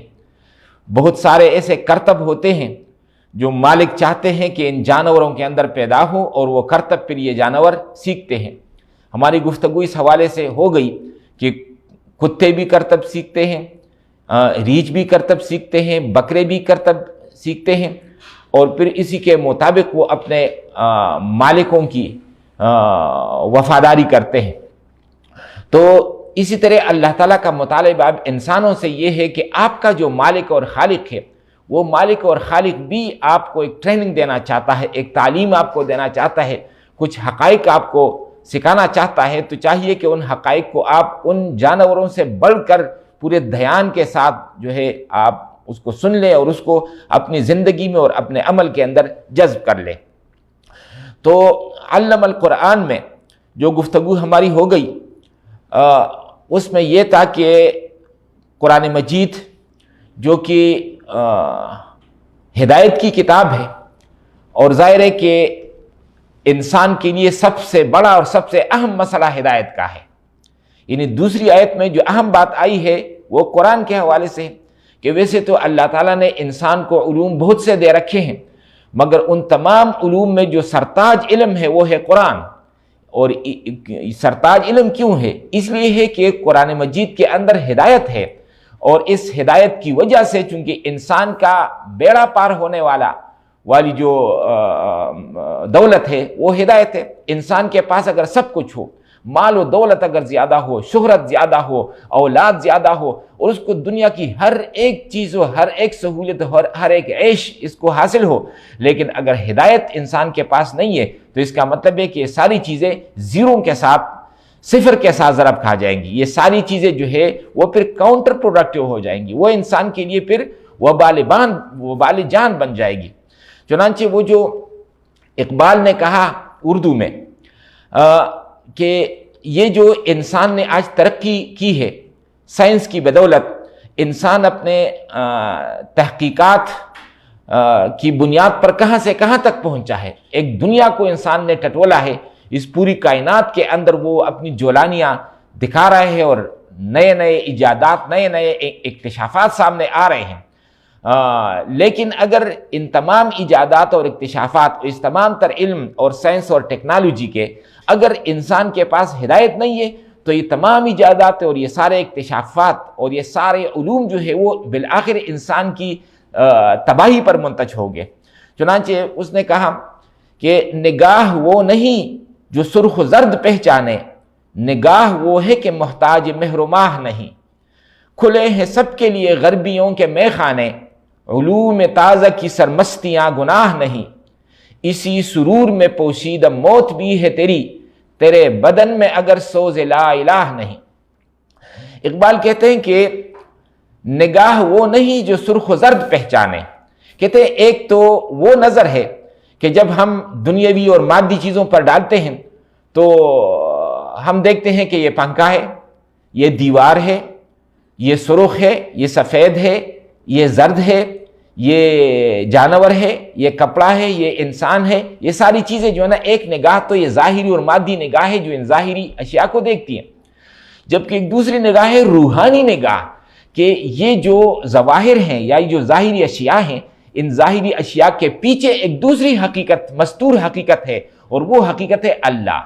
یعنی ایک ہے ڈیزائن جو ہمارے سامنے ہے، اور ایک ہے کہ اس کے پیچھے جو ڈیزائنر ہے اس ڈیزائنر کو دیکھا جائے۔ لہذا اس ڈیزائنر کو دیکھنے کے لیے جس نگاہ کی، جس نظر کی ضرورت ہوتی ہے، تو اس نگاہ اور اس نظر کا نام جو ہے تو وہ ہے روحانی نظر۔ اور یہ بات مولانا رومی نے فارسی میں بہت ہی خوبصورت انداز میں کہی ہے کہ یہ جو دنیا ہے، پشت سوئے لعبت گل رنگ کن، عقل در رنگ آورندہ دنگ کن۔ کہتے ہیں یہ دنیا ہے ایک رنگ برنگی گڑیا ہے، رنگ برنگی گڑیا، کہ انسان اس کے اندر مہے ہو جاتا ہے، یہ انسان کو اپنی طرف کھینچ رہا ہے۔ اور دنیا کا معاملہ ہے بھی، دنیا کی چمک دمک جو ہے ظاہر بات ہے کہ وہ انسان کو اپنے طرف وہ کھینچنے والی چیز ہے۔ تو لہٰذا اس دنیاوی چمکیلی اور چمک دمک والی گھڑیا کے حوالے سے عارف رومی نے کہا کہ پشت سوئے لعبتی گل رنگ کن، یہ جو گل رنگ اور رنگ برنگی گڑیا ہے، پشت، اس کی طرف پیٹ کر لو، یعنی اس کی طرف اپنا بیک کر لو، اس سے اپنی نگاہ ہٹا لو۔ اور عقل در رنگا ورندہ دنگ کن، اور عقل کو اس حقیقت اور اس ہستی کے اندر اور اسی سمندر کے اندر ڈبو دو جس ہستی نے دنیا کو یہ رنگ دیا ہے، یہ چمک دمک جس نے دی ہے، اس ہستی کے اندر اپنی عقل کو استعمال کرو۔ یعنی ایک تو وہ شخص ہے جس نے اس رنگ برنگی دنیا کے اندر اپنی عقل کو استعمال کیا، اور ایک دوسرا شخص وہ ہے جس نے اس رنگ برنگی دنیا کے پیچھے اس ذات تک رسائی حاصل کر لی جس نے در حقیقت دنیا کے اندر یہ رنگ ڈھنگ ڈال دیا ہے، دنیا کے اندر یہ چمک دمک ڈال دی ہے۔ لہٰذا اصل انسان، ہوشیار انسان، روحانی نظر رکھنے والا انسان در حقیقت وہ ہے جو اس ظاہری ڈیزائن کے پیچھے اس اصل حقیقت تک وہ پہنچ گیا ہے۔ تو پش سوئے لعبت گل رنگ کن، عقل در رنگ آورندہ دنگ کن۔ اب اقبال کے ان اشعار کی طرف آئیے تو وہ کہتے ہیں کہ نگاہ وہ نہیں جو سرخ و زرد پہچانے، نگاہ وہ ہے کہ محتاج مہر و ماہ نہیں، کہ نظر صرف اس کا نام نہیں ہے کہ آپ نے سرخ اور سفید کو اور دیوار کو اور سورج اور چاند کو پہچان لیا، بلکہ نگاہ وہ ہے کہ محتاج مہر و ماہ نہیں۔ اصل نظر تو وہ ہے جو کہ چاند اور سورج کی روشنی کا محتاج نہیں۔ دیکھیے ایک بہت بڑی حقیقت ہے، جب ہم اشیاء کو دیکھتے ہیں تو ایک تو ہماری جو آنکھیں ہیں تو آنکھوں کے اندر ایک نظر ہے، ایک بینائی ہے، مگر صرف یہ بینائی کافی نہیں ہے اشیاء کو دیکھنے کے لیے، ورنہ اگر صرف آنکھ کی بینائی کافی ہوتی تو پھر اندھیرے میں بھی ہم اشیاء کو دیکھتے، مگر ایسا نہیں ہے۔ رات کے وقت اگر بجلی چلی جائے تو باوجود یہ کہ ہماری آنکھیں اندھی نہیں ہو جاتی مگر پھر بھی ہمیں چیزیں نظر نہیں آتی۔ تو پھر اس کی وجہ کیا ہے؟ وجہ یہ ہے کہ آنکھ کی بینائی کے ساتھ، جو کہ باطنی یا اندرونی بینائی ہے، اس بینائی کے ساتھ ایک ظاہری روشنی کی بھی ضرورت ہے، یعنی ایک روشنی آنکھ کے اندر ہے، ریٹینا پر ہے، اور ایک روشنی خارج میں باہر ہے، وہ روشنی خواہ سورج کی ہے، خواہ چاند کی ہے، خواہ بلب کی ہے، خواہ ٹیوب لائٹ کی ہے۔ تو لہذا ٹیوب لائٹ کی روشنی یا سورج کی روشنی اور چاند کی روشنی اور اندر سے آنکھ کی روشنی، یہ دونوں روشنیاں جب ملتی ہے تو پھر ہمیں یہ جو عام مادی اشیاء ہے یہ ہمیں دکھائی دینے لگتی ہے۔ تو جب اگر اب سورج کی روشنی نہ ہو، چاند کی روشنی اور بلب کی روشنی نہ ہو، اندھیرا چاہ جائے تو پھر ہم کوئی چیز بھی نہیں دیکھ سکتے۔ تو اقبال کہتے ہیں کہ یہ جو نظر ہے، مادی نظر، یہ تو سورج اور چاند اور بلب کی جو روشنی ہے اس کی محتاج نظر ہے، اس کی محتاج نگاہ ہے۔ آپ کو تو وہ نظر پیدا کرنی چاہیے جو نظر چاند اور سورج اور بلب کی روشنی کی محتاج نہ ہو، اس نظر کا نام ہے روحانی نظر۔ تو نگاہ وہ نہیں جو سرخ و زرد پہچانے، نگاہ وہ ہے کہ محتاج مہر و ماہ نہیں۔ کھلے ہیں سب کے لیے غربیوں کے مے خانے، علوم تازہ کی سرمستیاں گناہ نہیں۔ کہتے ہیں یہ جو مغرب نے جو ایجادات کیے ہیں اور سائنس اور ٹیکنالوجی میں وہ جس مقام پر پہنچ چکا ہے، تو اقبال کہتے ہیں کہ اس کے اندر کوئی گناہ نہیں ہے، تو بہت اجر اور ثواب کا کام ہے۔ ہر انسان کو چاہیے کہ وہ اس میدان میں اپنی جولانیاں دکھائے، چاہیے کہ وہ ایجادات کرے، اکتشافات کرے، کائنات کو ٹھٹولنے کی کوشش کرے، اور اس کائنات کے اندر اس کی جو خفیہ اور خابیدہ طاقتیں وہاں پر پڑی ہیں تو ان طاقتوں کو وہ ابھارے، وہ باہر نکالے۔ لہٰذا بہت مفید کام ہے کائنات کے اندر تحقیق اور تجسس کرنا، مگر اس کے اندر ایک پوٹینشل ڈینجر، ایک مخفی خطرہ بھی ہے، اور وہ یہ کہ اسی سرور میں پوشیدہ موت بھی ہے تیری، تیرے بدن میں اگر سوز لا الہ نہیں۔ کہتے ہیں کہ یہ جو علم اور سائنس اور ٹیکنالوجی آپ حاصل کر رہے ہیں اس کائنات سے، تو یہ سائنس اور ٹیکنالوجی آپ کے لیے زہر قاتل کی حیثیت اختیار کر لے گی، یہ آپ کی دشمن بن جائے گی اگر اسی سرور میں پوشیدہ موت بھی ہے تیری، تیرے بدن میں اگر سوز لا الہ نہیں، اگر تمہارے اندر وہ توحیدی نظر نہ ہو، لا الہ الا اللہ، یعنی آپ اگر اس کائنات کو اس نقطہ نظر سے مطالعہ نہ کر رہے ہو کہ میں اس کے پیچھے وہ جو اصل ڈیزائنر ہے اللہ، میں اس اللہ تعالیٰ کی کاریگری دیکھنا چاہتا ہوں، اللہ تعالیٰ کی صنائی کو دیکھنا چاہتا ہوں، اللہ تعالیٰ کی قدرت کو دیکھنا چاہتا ہوں، اور اللہ تعالیٰ کی حکمت کو دیکھنا چاہتا ہوں، لہٰذا ہماری سائنس اور ٹیکنالوجی کا اس کا جو آخری معال اور انجام ہے یہ ہونا چاہیے کہ اس کائنات کے اندر ہم جو جستجو اور تجسس کرتے ہیں اس لیے کرتے ہیں تاکہ اس کے پیچھے جو اصل رب ہے، اصل اللہ ہے، جس نے کائنات کے اندر یہ اس قدر ویرائٹی پیدا کی ہے، ہم اس تک پہنچنا چاہتے ہیں۔ تو اگر وہ چیز نہیں ہے تو پھر تمام علوم انسان کے لیے تباہی کا باعث ہے۔ اور جیسا کہ ہم دیکھ رہے ہیں دور جدید میں کہ جب سائنسی فکر سے اللہ تعالیٰ کو جدا کر دیا گیا تو پھر یہ کیا حشر ہوا ہے۔ چنانچہ جو قرآن کی اصل اہمیت ہے، ہدایت کی کتاب ہے، تو یہ ہدایت کی کتاب انسان کے ہر علم کے اندر انسان کے لیے ایک روشنی ہے کہ جس علم کے ساتھ بھی اس قرآن کو آپ نتھی کر دیں تو پھر وہ علم انسان کے لیے ایک خزانہ بن جاتا ہے، اور جس علم سے بھی آپ قرآن کو نکالے تو وہ علم جو ہے وہ انسان کے لیے ایک اژدہا ہے، انسان کے لیے جو ہے نا وہ بہت کلفت ہے، بہت بڑی مصیبت ہے وہ علم انسان کے لیے۔ چنانچہ ایک اور جگہ اقبال کہتا ہے کہ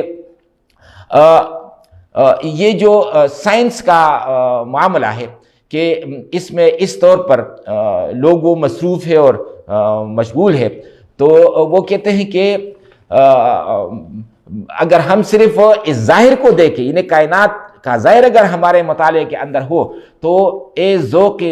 نظر، اے اہل نظر، ذوق نظر خوب ہے لیکن جو شے کی حقیقت کو نہ دیکھے وہ نظر کیا، کہ اہل نظر، یہ ذوق نظر بہت اچھی بات ہے کہ آپ مطالعہ کر رہے ہیں، کائنات کو آپ ڈھونڈنے کی کوشش کر رہے ہیں، لیکن اے اہل نظر ذوق نظر خوب ہے، لیکن جو شے کی حقیقت کو نہ دیکھے وہ نظر کیا، مگر اگر آپ نے اصل حقیقت تک اس مطالعے میں آپ نہ پہنچ سکے، یعنی وہ ہے اللہ، یعنی آپ نے سائنس تو آپ نے پڑھ لی، مطالعہ تو آپ نے کائنات کا کر لیا، مگر اب اللہ تعالیٰ کی کاریگری اس میں آپ کو پہچان نہ سکے، اللہ تعالیٰ کی صنعت تک آپ نہ پہنچ سکے، تو کہتے یہ تو حقیقت میں کوئی مطالعہ ہی نہیں۔ اس کا مطلب ہے کہ آپ نے بالکل یہ ایک ادھورا مطالعہ ہے جو آپ نے چھوڑ دیا ہے۔ اسی طرح اقبال اپنے فارسی کتاب پیام مشرق میں وہ سائنس اور عشق خدا کا ایک موازنہ کرتے ہیں، تو وہ ایک دوسرے سے اب سوالات ہوتے ہیں کہ افسونی تو دریا شعلہ زارس، ہوا آتش گداز و زہردارس، چوبامن یار بودی نور بودی، بریدی ازمنو نوری تنارس۔ یعنی یہ جو عشق خدا ہے یا جو ہدایت ہے، تو یہ سائنس سے اب یہ ایک سوال ہے سائنس سے کہ افسونی تو دریا شعلہ زارس، کہ اے سائنس آپ کے جادو سے جو ہے نا وہ جو دریا ہے اور سمندر ہے وہاں سے بھی آگ کے شعلے بھڑک رہے ہیں، یعنی جو ایٹامک بم ہے، جو ہائیڈروجن بم ہے اور جو ڈیزی کٹر بم ہے، وہ جو ہے نا انسان اس قدر بے دردی اور اس قدر صفاقی کے ساتھ گرا رہا ہے کہ زمین بھی جو ہے نا شعلہ زار بن گئی ہے، وہاں پر بھی شعلے اٹھ رہے ہیں، اور پھر یہ جو ہے نا یہ بم جب دریاؤں کے اندر گرتے ہیں تو پانی کے اندر بھی یہ معاملہ ہے۔ تو افسونی تو آپ اے سائنس آپ کے جادو سے دریا شعلہ زارس، دریاؤں سے بھی شعلہ اٹھ رہے ہیں، ہوا آتش گداز و زہردارس، اور یہ آپ ہی کی کارستانی ہے کہ ہوا کے اندر یہ بم اور بارود کا جو دھواں ہے ہر وقت وہ اڑتا رہتا ہے، اور اس نے ہوا کو زہریلی ہوا بنا دیا ہے۔ جو بامن یار بودی نور بودی، تو عشق خدا یا ہدایت سائنس سے کہتی ہے کہ اے سائنس جب تو میرا یار تھا، میرا یار تھا کیا مطلب؟ یعنی جب مسلمانوں نے قرآن مجید سے تعلیم اخذ کی کہ اس کائنات کے اندر اس کو ڈھونڈنے اور ٹٹولنے کی کوشش کرو، کائنات پر غور و فکر کرو، تو اس وقت مسلمانوں نے جب یہ ورثہ حاصل کیا تو اس وقت یہ تھا کہ کائنات کا مطالعہ بھی تھا، سائنس بھی تھی، اور سائنس کے ساتھ ساتھ عشق خدا بھی تھا، یعنی ذکر اور فکر، یہ ایک طرف فکر سائنس اور دوسرے ذکر اللہ تعالیٰ کی یاد، یا دونوں چیزیں ساتھ ساتھ وہ جا رہی تھی، لہٰذا کوئی مسئلہ نہیں تھا۔ تو ابھی یہ عشق خدا اس سے یہی وہ پوچھ رہا ہے کہ جو بامن یار بودی نور بودی بریدی ازمنو نوری تو نارس، کہ جب آپ میرے یار رہے نور بودی، تو اے سائنس اور اے انسانی فکر تمہاری حیثیت ایک نور کی تھی، انسان کے لیے روشنی کی تھی، انسان کے لیے رحمت اور منفعت تھی، بریدی ازمنو نوری تو نارس، مگر جو ہی تمہارا رشتہ مجھ سے منقطع ہو گیا، ختم ہو گیا، نوری تو نارس، تو تم جو نور جو علم نور تھا حقیقت میں وہ نار بن گیا، وہ انسان کو جو ہے نا جلانے والی ایک آگ بن گئی۔ تو یہ گویا کہ اگر ہدایت نہ ہو تو پھر ہر ایک علم انسان کے لیے تباہی اور بربادی ہے۔ تو قرآن کی جو اہمیت ہے، علم القرآن، تو وہ قرآن اس لیے وہ اہم ہے کہ وہ تو تمام علوم کی سرتاج ہے، اس نے تو تمام علوم کو حقیقت میں ہدایت کا خزانہ بنا دیا ہے۔ اب ذرا قرآن کے حوالے سے دیکھیے اور دنیا کے نقشے پر نظر ڈالیے، یہ جو قرآن کا نام ہے کہ کثرت سے پڑھی جانے والی کتاب، وہ کتاب جو بہت زیادہ پڑھی جاتی ہے، جس کی بہت زیادہ تلاوت کی جاتی ہے، تو آپ دیکھیے جس طرح رحمان مبالغہ کا صیغہ تھا کہ رحمان اللہ تعالیٰ نے اپنی رحمت اور عنایت کا ایک دریا بہا دیا، تو اس طرح قرآن وہ بھی اس انداز میں ہے کہ قرآن بہت زیادہ پڑھی جانے والی، کثرت سے پڑھی جانے والی کتاب۔ تو اب ذرا دنیا کے نقشے پر نظر ڈالیے اور مشرق سے آپ شروع کریں۔ بالکل مشرق پر جو ملک ہے اس کا نام ہے فیجی، اور یہ وہ ملک ہے جہاں سے کہ انٹرنیشنل ڈیٹ لائن گزرتی ہے، یعنی سب سے پہلے صبح فیجی میں ہوتی ہے، اور یہاں پاکستان میں ہم سب تک تو وہ کوئی 6-7 گھنٹے بعد پر صبح پہنچتی ہے۔ تو فیجی میں جب کہ وقت ہوتا ہے، جب کہ صبح ہوتی ہے، تو اس وقت لوگ قرآن مجید کو کھول دیتے ہیں نماز فجر سے پہلے، پھر نماز فجر کے اندر بھی جو ہے نا قرآن پڑھا جاتا ہے، لہذا فجر کی نماز کے اندر بھی طویل قرآن، اور پھر نماز کے بعد کچھ لوگ مساجد میں اور کچھ لوگ گھروں میں قرآن مجید کی تلاوت کرتے ہیں، مطالعہ کرتے ہیں، وہ تفسیر پڑھتے ہیں۔ جب فیجی میں نماز فجر کا وقت ختم ہو جائے تو اور وہاں قرآن مجید بند ہو گئے، تو اب ساتھ ہی مغرب کی طرف ہے آسٹریلیا، تو لہٰذا اب آسٹریلیا میں مسلمان ہے تو اللہ تعالیٰ کی وہ کتاب جو فیجی کے اندر بند ہو گئی آسٹریلیا کے اندر کھل گئی، نماز فجر سے پہلے، نماز کے اندر اور پھر نماز کے بعد۔ آسٹریلیا میں جب یہ وقت ختم ہو گیا، تو اب انڈونیشیا میں صبح ہو گئی. انڈونیشیا میں بہت سارے مسلمان ہیں, لہٰذا اللہ تعالیٰ کی کتاب جو آسٹریلیا میں بند ہوئی, اب انڈونیشیا میں چونکہ سحر کا وقت ہے تو اللہ کی کتاب کھل گئی, قرآن مجید کھل گیا. انڈونیشیا میں جب کہ وقت سحر کا ختم ہو گیا اور قرآن مجید بند ہو گیا تو اب لگا ہوا ہے ملیشیا, تو اب ملیشیا میں جو ہے نا وقت سحر ہے, لہٰذا پھر اللہ تعالیٰ کی کتاب وہ کھل گئی. ملیشیا میں جب صبح کا وقت ختم ہو گیا اور اللہ تعالیٰ کی کتاب بند ہو گئی تو اب بنگلہ دیش میں صبح ہو گئی, لہٰذا بنگلہ دیش میں اب نماز فجر سے پہلے قرآن مجید کی تلاوت, نماز فجر میں, اور پھر اس کے بعد جو ہے نا یہ سلسلہ شروع ہوا. جب بنگلہ دیش کے اندر صبح کا وقت ختم ہو گیا تو اب بھارت میں صبح ہو گئی, تو لہٰذا بھارت میں اب کروڑوں مسلمان ہیں, لہٰذا اب مسلمانوں نے وہاں پر اللہ تعالیٰ کی کتاب کو کھول دیا, نماز فجر سے پہلے, نماز فجر میں اور نماز فجر کے بعد. جب بھارت کے اندر یہ وقت سحر وہ ختم ہو گیا تو اب ہمارے پاکستان میں صبح ہو گئی, تو پاکستان میں اب وہ قرآن مجید جو وہاں بھارت میں بند ہو گئے تھے تو اب صبح کے وقت پاکستان کے اندر کھل گئے. اب جب کہ پاکستان میں صبح کا وقت ہے اور لوگوں نے قرآن مجید کھول دیے تو ذرا پیچھے جائیے, وہ مقام فیجی جہاں سے کہ ہم چلے تھے وہاں آپ فون کر کے دیکھیے, اب وہاں پر نماز ظہر کا وقت ہے, لہٰذا وہ جو ایک ویو تھی, ایک لہر, وہ لہر اب ڈبل ہو گئی. یعنی پاکستان میں صبح کے وقت قرآن مجید جب کھول دیے گئے تو فیجی میں اب نماز ظہر کا وقت ہے, لہٰذا نماز ظہر کے آس پاس جو ہے نا وہ قرآن مجید کھل گئے, تو وہ ویوز اور وہ لہریں جو ہے نا قرآن مجید کی تلاوت اور ترجمہ اور تفسیر کی وہ ڈبل ہو گئی, یعنی 2 ہو گئی. پاکستان میں جب صبح کا وقت ختم ہو گیا اور اللہ تعالیٰ کی کتاب بند ہو گئی تو اب مصر میں صبح ہو گئی, لہٰذا اب مصر میں مسلمانوں نے قرآن مجید کو کھول دیا, نماز فجر سے پہلے, نماز میں اور پھر نماز کے بعد. اور جب مصر میں قرآن مجید کھولا گیا تو فیجی میں اب یہ نماز عصر کا وقت ہے, لہٰذا وہاں نماز عصر کے وقت بھی قرآن مجید جو ہے نا اللہ تعالیٰ کی کتاب کھل گئی. مصر میں جب یہ فجر کا وقت ختم ہو گیا اور قرآن مجید بند ہو گئے تو اب اس کے بعد ہے لیبیا اور الجزائر, تو لیبیا اور الجزائر میں صبح کا وقت ہو گیا اور اب اللہ تعالیٰ کی کتاب کھل گئی. تو اب فیجی میں اس وقت جو ہے نا مغرب کی نماز کا وقت آ گیا, لہٰذا لیبیا اور الجزائر میں صبح کے وقت قرآن مجید کھل گئے, اور جو فیجی ہے تو وہاں پر گویا کہ مغرب کا وقت ہے تو وہاں پر بھی قرآن مجید کھل گئے, اور وہ 2 لہریں جو ہے اب ساتھ ساتھ چل رہی ہیں. اور بالکل مغرب میں, دنیا کے نقشے پر مغرب میں ہے مراکش, تو جب لیبیا اور الجزائر میں صبح کا وقت ختم ہو گیا تو اب مراکش میں صبح ہو گئی, لہذا مراکش میں اب اللہ تعالیٰ کی کتاب کھل گئی, قرآن کا مطالعہ شروع ہو گیا, تلاوت شروع ہو گئی, تفسیر کا معاملہ شروع ہو گیا. اور وہ جو فیجی ہے تو وہاں پر اب یہ نماز عشاء کا وقت ہے, لہٰذا عشاء کے وقت وہاں پر بھی قرآن مجید کھل گئے. تو گویا یہ جو قرآن ہے کہ کثرت سے اور بہت زیادہ پڑھی جانے والی کتاب ہے, تو اس کتاب کو جو نام دیا گیا ہے تو اس کے اندر بہت بڑی معنویت ہے. یعنی دنیا کے پورے نقشے پر آپ دیکھیں تو ایسا وقت آپ کو نہیں ملے گا کہ اللہ تعالیٰ کی یہ کتاب جو ہے یہ کسی کے مطالعے میں نہ ہو, یا اس کی تلاوت نہ ہو رہی ہو, یا اس کا کوئی تفسیر والا معاملہ وہ نہ ہو رہا ہو. تو یہ تو ہے قرآن مجید کی اہمیت کا یہ عالم. پھر دیکھیے کہ یہ جو قرآن مجید ہے, قرآن مجید کی عطا کیا ہے, قرآن مجید کی کنٹریبیوشن کیا ہے, اس کتاب نے ہمیں کیا دیا ہے. تو سب سے بڑی بات اور سب سے بڑی نعمت جو اس کتاب نے ہمیں عطا کی ہے وہ ہے دوسری دنیا کا تصور. یعنی ہمارے یہ علوم اور فنون جتنے بھی اب تک ہم نے حاصل کر لیے ہیں, یہ تمام علوم اور فنون مل کر ہمیں یہ نہیں بتا سکتے کہ انسان کی آنکھ جب بند ہو جائے اور اس کو جب دفنا دیا جائے تو اس کے بعد کیا ہے, وہاں پر کیا ہے اور کیا ہوگا, قیامت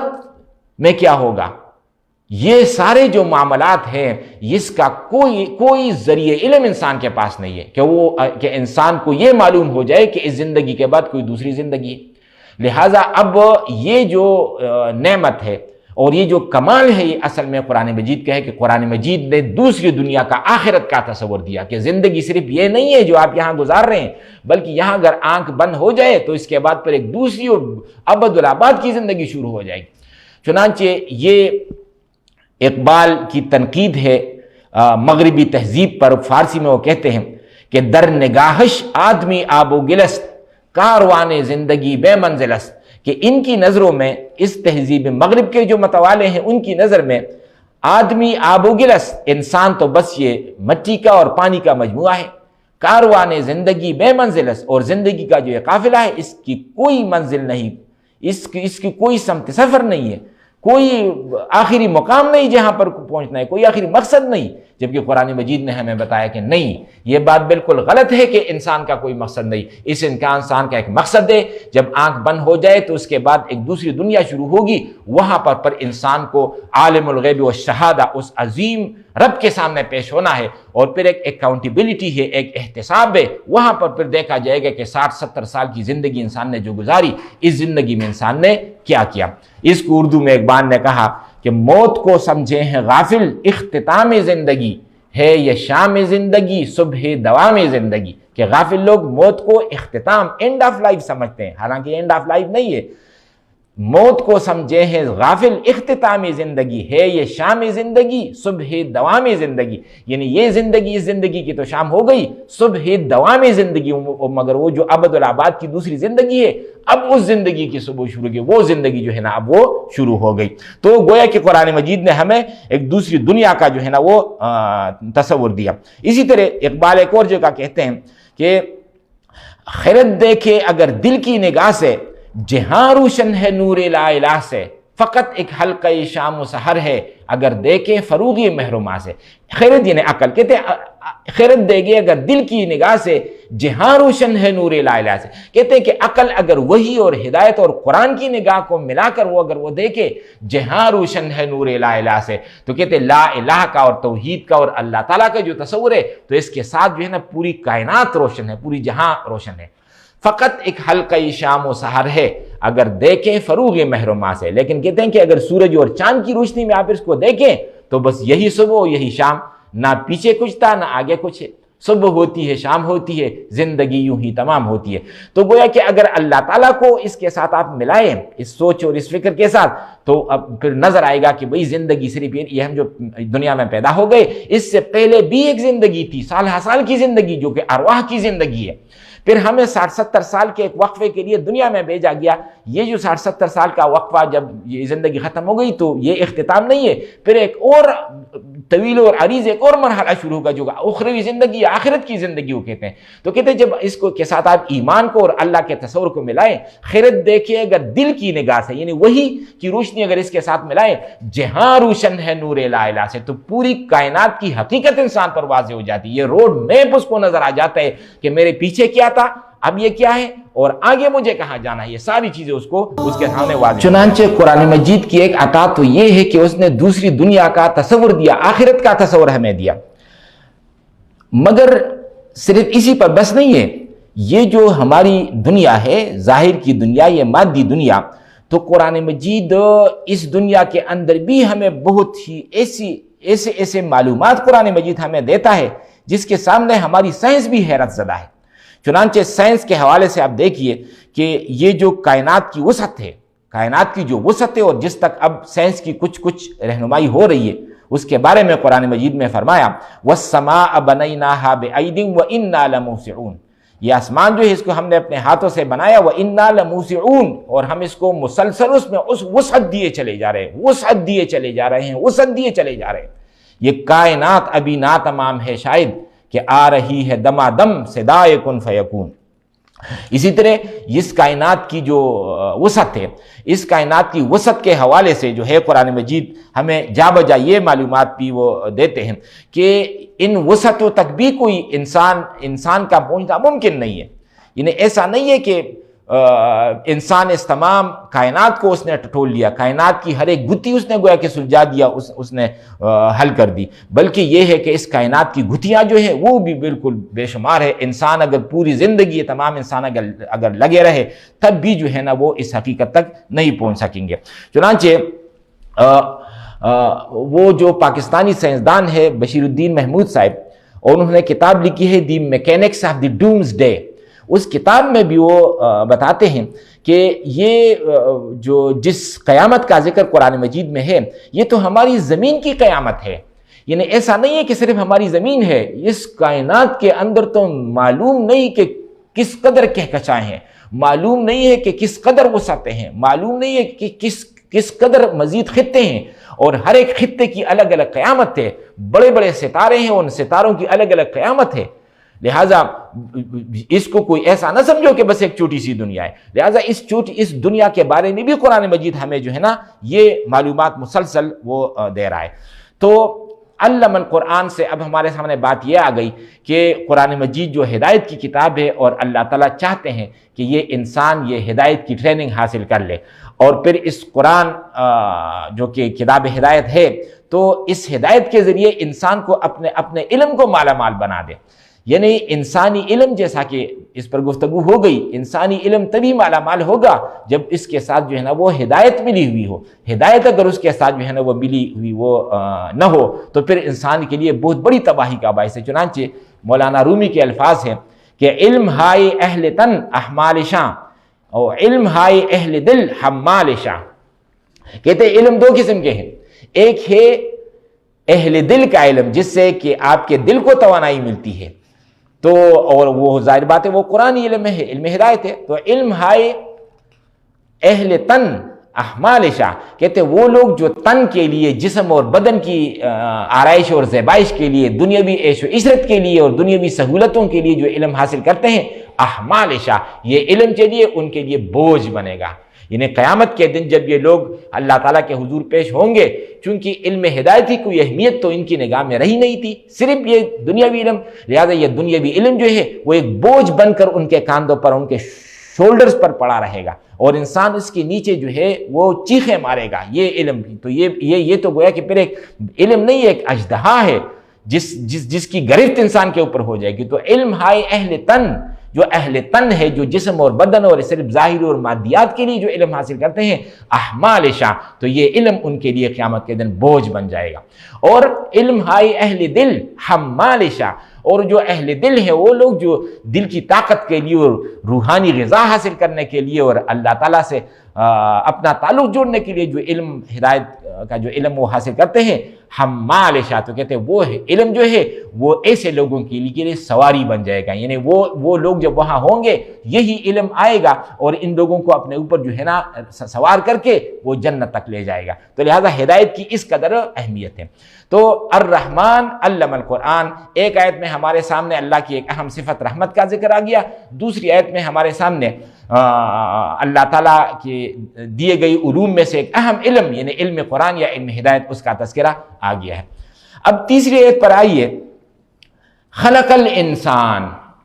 اس اللہ نے یعنی جس اللہ نے اپنی رحمت کا مظاہرہ کیا اور پھر اس اللہ نے جب قرآن سکھایا تو اس اللہ نے خلق الانسان، اس نے انسان کو پیدا کیا،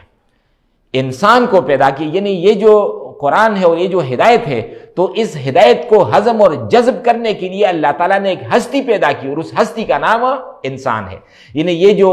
پہاڑ ہیں اور یہ جو پتھر ہیں اور یہ جو دریا ہے اور دنیا کی دوسری چیزیں ہیں، یہ چیزیں جو ہے نا وہ ہدایت جذب نہیں کر سکتی، حاصل نہیں کر سکتی. اس کے لیے اللہ تعالیٰ نے ایک اور مخلوق کو پیدا کیا جس مخلوق کا نام ہے انسان. لہذا انسان جو ہے اس کے دو وجود ہیں. ایک وجود تو انسان کا وہ ہے جس کا تعلق اس مادی دنیا کے ساتھ ہے اور مادی دنیا سے وہ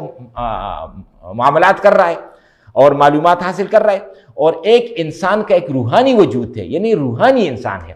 یعنی قرآن مجید کا معاملہ اور ہدایت کا معاملہ یہ ہے کہ وہ انسان کے اس باطنی اور روحانی وجود کو مخاطب کرتا ہے، اس ظاہری وجود کو نہیں، باطنی وجود کو مخاطب کرتا ہے. انسان کے اندر جو ہے نا وہ قلب ہے، قلب، اور یہ جو قلب کی طاقت ایسی ہے کہ یہ اگر زندہ ہو تو پھر انسان کا ایک رشتہ اور تعلق اللہ تعالیٰ کے ساتھ اور قرآن مجید کے ساتھ جڑتا ہے. اور اگر یہ انسان پر واضح نہ ہو کہ میرے اندر ایک روحانی وجود ہے اور جو روحانی تعلیم ہے قرآن کی، تو اس کے لیے ضروری ہے کہ میرا وہ وجود زندہ رہے. ہم لوگوں کے ساتھ یہ بہت بڑا حادثہ ہو چکا ہے کہ ہمیں اس چیز کا احساس نہیں رہا کہ انسان کے دو وجود ہیں، لہٰذا ہم صرف اس ظاہری وجود کے تغذیہ میں لگے ہوئے ہیں، اس ظاہری وجود کو ہم نرشمنٹ دے رہے ہیں، اس کو ہم زیادہ سے زیادہ کھلا رہے ہیں، پلا رہے ہیں اور اس کو موٹا تازہ اور فروا کر رہے ہیں، اور جو بھی خوراک ہمیں ملتی ہے ہم اسی تقدو میں ہے کہ ہمارا یہ ظاہری جسم اور بدن جو ہے وہ موٹا تازہ ہو جائے. حالانکہ صرف یہ وجود نہیں ہے، اس جسمانی وجود کے اندر ایک دوسرا وجود ہے جس کا نام ہے روحانی وجود. تو جس طرح جسمانی وجود کے لیے رزق جو ہے وہ یہ گندم جوار ہے، یہ مادی اشیاء ہے، تو جو روحانی وجود ہے، روحانی وجود چونکہ اوپر سے آئی ہے، یعنی عرش سے آئی ہے، لہٰذا اس کی غذا جو ہے وہ بھی عرش سے آ رہی ہے، اور عرش سے اس کی آنے والی غذا کا نام ہے قرآن۔ تو لہٰذا جس قدر یہ روحانی وجود یہ متوجہ ہو، اور جس طرح کی روحانی وجود جو ہے نا یہ بیدار ہو، تو اسی وقت یہ جو ہے نا قرآن مجید کی غذا حاصل کر سکتا ہے۔ یہ وہ حقیقت ہے جس کو اقبال نے فارسی میں بیان کیا کہ ایز خود پوشیدہ خود را باز یاب، در مسلمانی حرامستی حجاب۔ اے اپنے آپ کو گم کردہ انسان،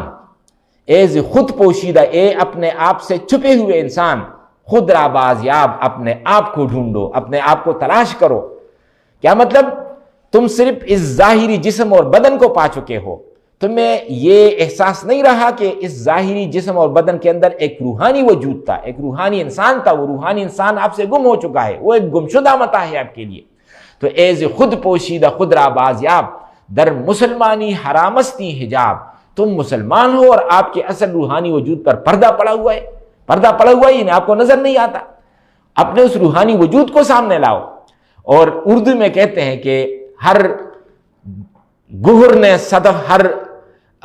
نے صدف کو توڑ دیا، تو ہی اب مادہ ظہور نہیں۔ کہتے ہیں جو سیپی ہوتی ہے، سیپی کے اندر ایک موتی ہے، تو وہ موتی یا وہ گہر، وہ جب اپنے صحیح عمر تک جب اس کی پہنچ ہو جاتی ہے اور وہ اب بس جو نکلنے کو ہے، تو کہتے ہیں اس کے اوپر جو خول ہے وہ اس خول کو توڑ دیتا ہے۔ یا بچے کے اندر جو مرغی کا انڈا ہے، تو انڈے میں بچہ ہے، تو یہ بچہ جب نکلنے کی عمر تک جب پہنچ جاتا ہے تو پھر اپنی چونچ سے اس خول کو توڑ دیتا ہے۔ تو اس خول کی کوئی قیمت نہیں ہے، مگر اس کے اندر جو بچہ ہے وہ قیمتی ہے۔ تو یہی بات جو ہے نا اقبال، یہی بات وہ ہمیں بتاتے ہیں کہ انسان کے اوپر ایک خول ہے جسم اور بدن کا، اور یہ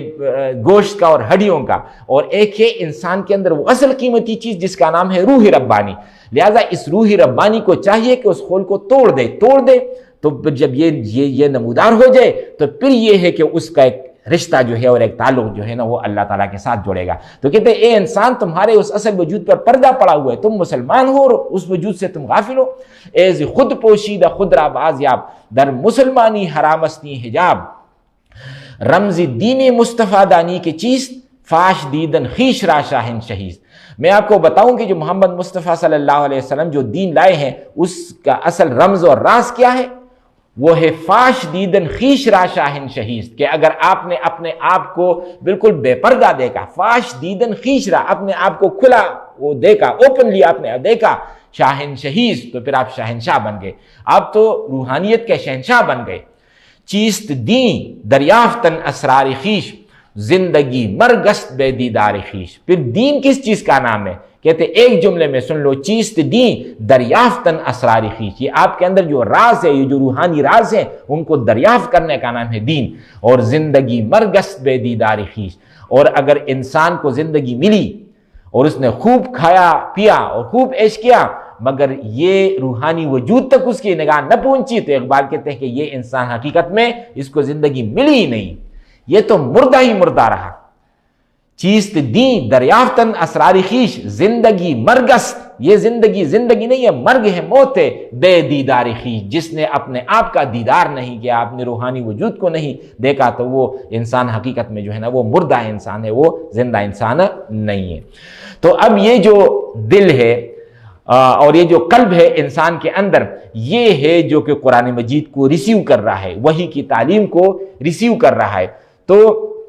تیسری آیت میں ہمارے سامنے جو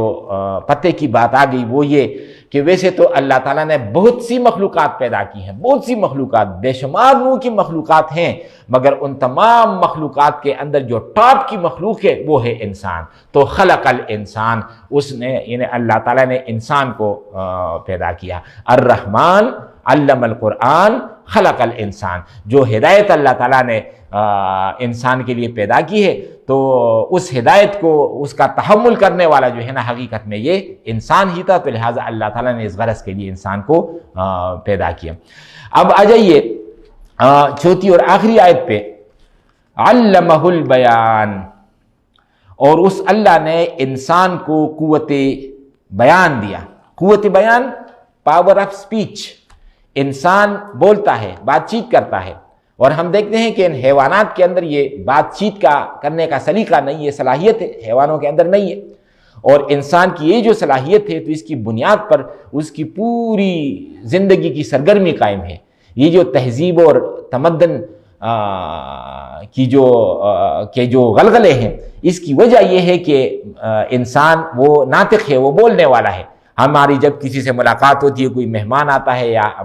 ہم کہیں ہو کہ دکان میں بیٹھے ہوئے ہوں یا وہاں سے کوئی مہمان گزر رہا ہو تو ہم کہتے ہیں کہ بھئی آ جائے، آپ چائے پی لیں، کھانا کھا لیں، پانی پی لیں. تو اس طریقے سے گویا کہ ہمارا ایک دوسرے کے ساتھ ایک تعارف ہوتا ہے اور تہذیب اور تمدن کی یہ سرگرمی جو ہے نا وہ بحال رہتی ہے. تو اس کے لیے انسان کے اندر جو صلاحیت اللہ تعالیٰ نے پیدا کی وہ ہے قوت بیان یا پاور آف سپیچ.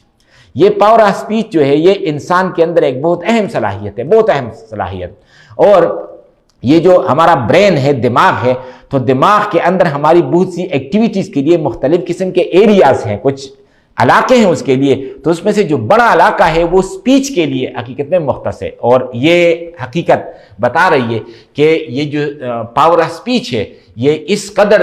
عظیم صلاحیت ہے جو اللہ تعالیٰ نے انسان کو دی ہے کہ اس کے لیے دماغ کے اندر جو ایریا ہے یا جو علاقہ ہے وہ بھی جو ہے نا وہ بڑا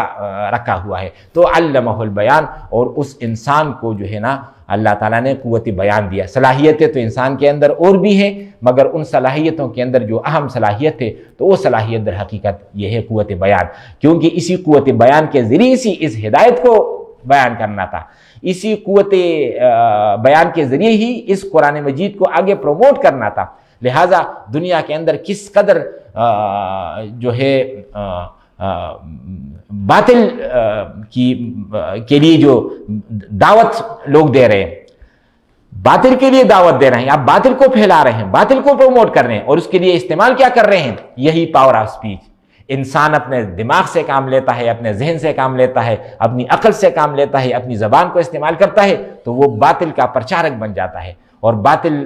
کی نشر و اشاعت کرتا ہے. اس کے برعکس وہ انسان جو کہ حق کی نشر و اشاعت کے لیے جس نے اپنے آپ کو مختص کر لیا، تو یہ در حقیقت وہ انسان ہے جو اپنی اس قوت بیان کو یا اس پاور آف سپیچ کو اس غرض کے لیے استعمال کر رہا ہے. تو اب یہ ہمارے سامنے 4 آیات سورۃ الرحمن کی ابتدائی آ گئی،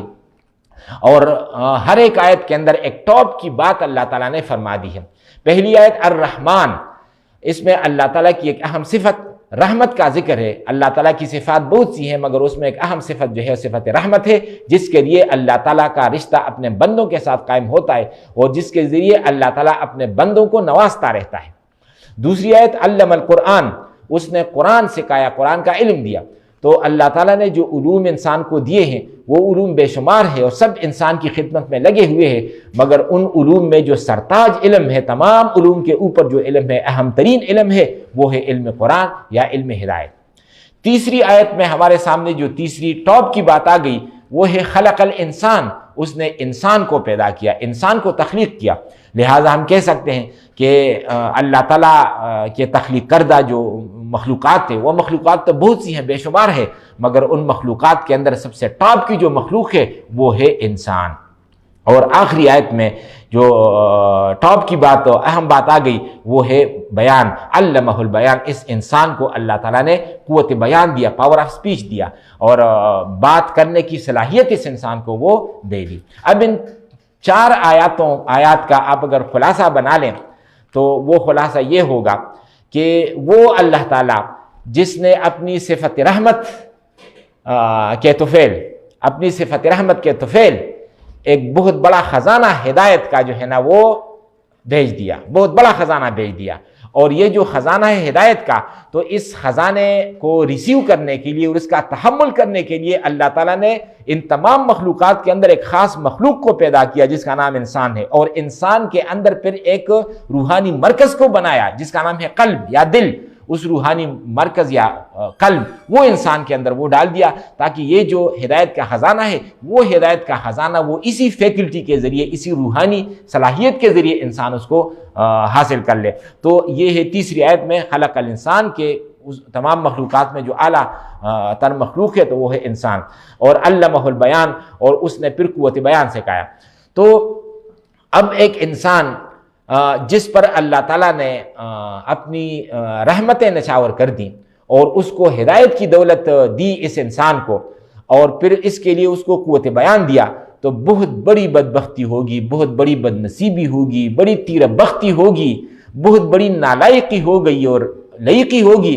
کہ انسان اب اس قوت بیان کو اور اپنی اس صلاحیت کو اب سوائے ہدایت کے کسی اور چیز کی پروموشن میں وہ اس کو صرف کر دے۔ اور حقیقت یہ ہے کہ انسان جب بدبختی کی طرف جاتا ہے، انحراف کی طرف جاتا ہے، تو اس کی وہ صلاحیت ہے جو حقیقت میں اللہ کے لیے اور اللہ کے دین کی سربلندی کے لیے اور قرآن مجید کی پروموشن کے لیے استعمال ہو جانی چاہیے تھی، بدقسمتی سے وہ ساری صلاحیتیں جو ہیں وہ باطل کے لیے استعمال ہونا شروع ہو جاتی ہے۔ تو انسان کے لیے اصل سعادت مندی کی راہ یہ ہے کہ وہ اپنی اس صلاحیت کو قرآن مجید کی پرچار کے لیے، قرآن مجید کی اشاعت کے لیے، قرآن مجید کی پروموشن کے لیے اس کو استعمال کرے، اور قرآن مجید کی حقیقت اور اس کتاب کی عظمت کو وہ جاننے کی کوشش کرے۔ جب یہ عظمت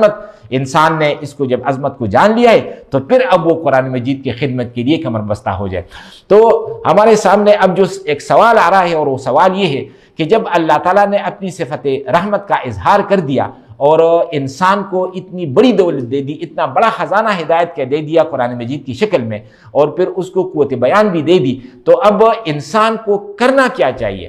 یعنی یہ جو اللہ تعالیٰ نے احسان کیا ہے، اب اس احسان کا کچھ بدلہ انسان بشری حدود کے اندر رہتے ہوئے اللہ تعالیٰ کو چکائے، ادا کرے۔ چنانچہ اسی سورۃ الرحمن میں آگے جا کر فرمایا هل جزاء الاحسان الا الاحسان، کیا احسان کا اور نیکی کا بدلہ احسان کے علاوہ کچھ اور بھی ہو سکتا ہے؟ تو مطلب جب اللہ تعالیٰ نے احسان کی ہے، یہ ہدایت انسان کو دی ہے، تو اب چاہیے کہ انسان بھی اس کا جواب جو ہے نا وہ احسان کے ذریعے دے، انسان بھی اس کو جو ہے نا اس پر اللہ تعالیٰ کی آواز پر لبیک کہے، جیسے سورۃ بقرہ میں آیا کہ فَلْيُؤْمِنُوا بِي،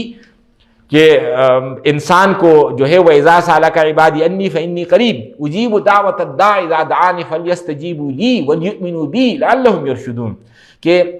اے نبی صلی اللہ علیہ وسلم جب میرے بارے میں میرے بندے آپ سے وہ پوچھیں تو آپ ان سے کہہ دیجئے کہ میں تو قریب ہی ہوں، فَإِنِّي قَرِيبٌ أُجِيبُ دَعْوَةَ الدَّاعِ، جو بھی مجھے پکارتا ہے، کوئی پکارنے والا ہوں، میں اس کی پکار کا جواب دیتا ہوں، یقیناً دیتا ہوں۔ أُجِيبُ دَعْوَةَ الدَّاعِ إِذَا دَعَانِ فَلْيَسْتَجِيبُوا لِي، مگر اس پکار کو یعنی اس کو شرف قبول بخشنے والی جو چیز ہے وہ کیا ہے؟ وہ یہ فَلْيَسْتَجِيبُوا لِي، بندوں کو چاہیے کہ میں جو کچھ چاہتا ہوں، میں جو پکارتا ہوں اس پر لبیک کہے،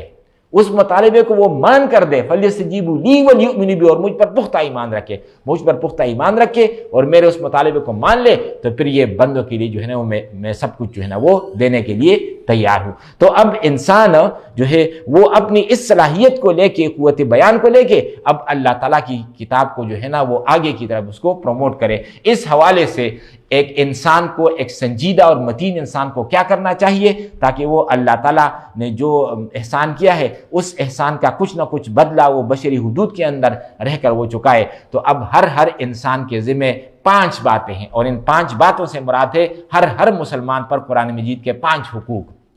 نمبر 1، پہلا حق اس قرآن مجید کا یہ ہے کہ اس کو دل کی گہرائی سے مانا جائے۔ اس کا نام ہے ایمان و تعظیم، یعنی صرف موروثی طور پر جو ہے نا اور صرف الفاظ کی حد تک اس کو ماننا نہیں، بلکہ یہ وہ ماننا ہے جو انسان کے دل کے اندر اتر جائے، اور یہ دل کے اندر جو اترنا ہے یہ حقیقت میں ماننا ہوتا ہے۔ جو اقبال نے کہا کہ خرد نے کہہ بھی دیا لا الہ تو کیا حاصل، دل و نگاہ مسلمان نہیں تو کچھ بھی نہیں۔ یعنی ویسے آپ نے عقلی طور پر اگر اور زبانی طور پر اگر لسانی طور پر آپ نے کہہ تو دیا کہ میں اللہ کو مانتا ہوں، رسول کو مانتا ہوں، آخرت کو مانتا ہوں، لیکن اگر آپ کا دل ساتھ نہیں دے رہا تو اس کا مطلب ہے کہ آپ کا یہ ماننا جو ہے وہ نامکمل ماننا ہے۔ تو خرد نے کہہ بھی دیا لا الہ تو کیا حاصل، دل و نگاہ مسلمان نہیں تو کچھ بھی نہیں۔ چنانچہ قرآن مجید کا پہلا حق ہے کہ اس پر ہم دل کی گہرائی کے ساتھ ایمان لائے، ایمان و تعظیم۔ دوسرا حق قرآن مجید کا یہ کہ یہ جو ایمان ہم لائے ہیں، اب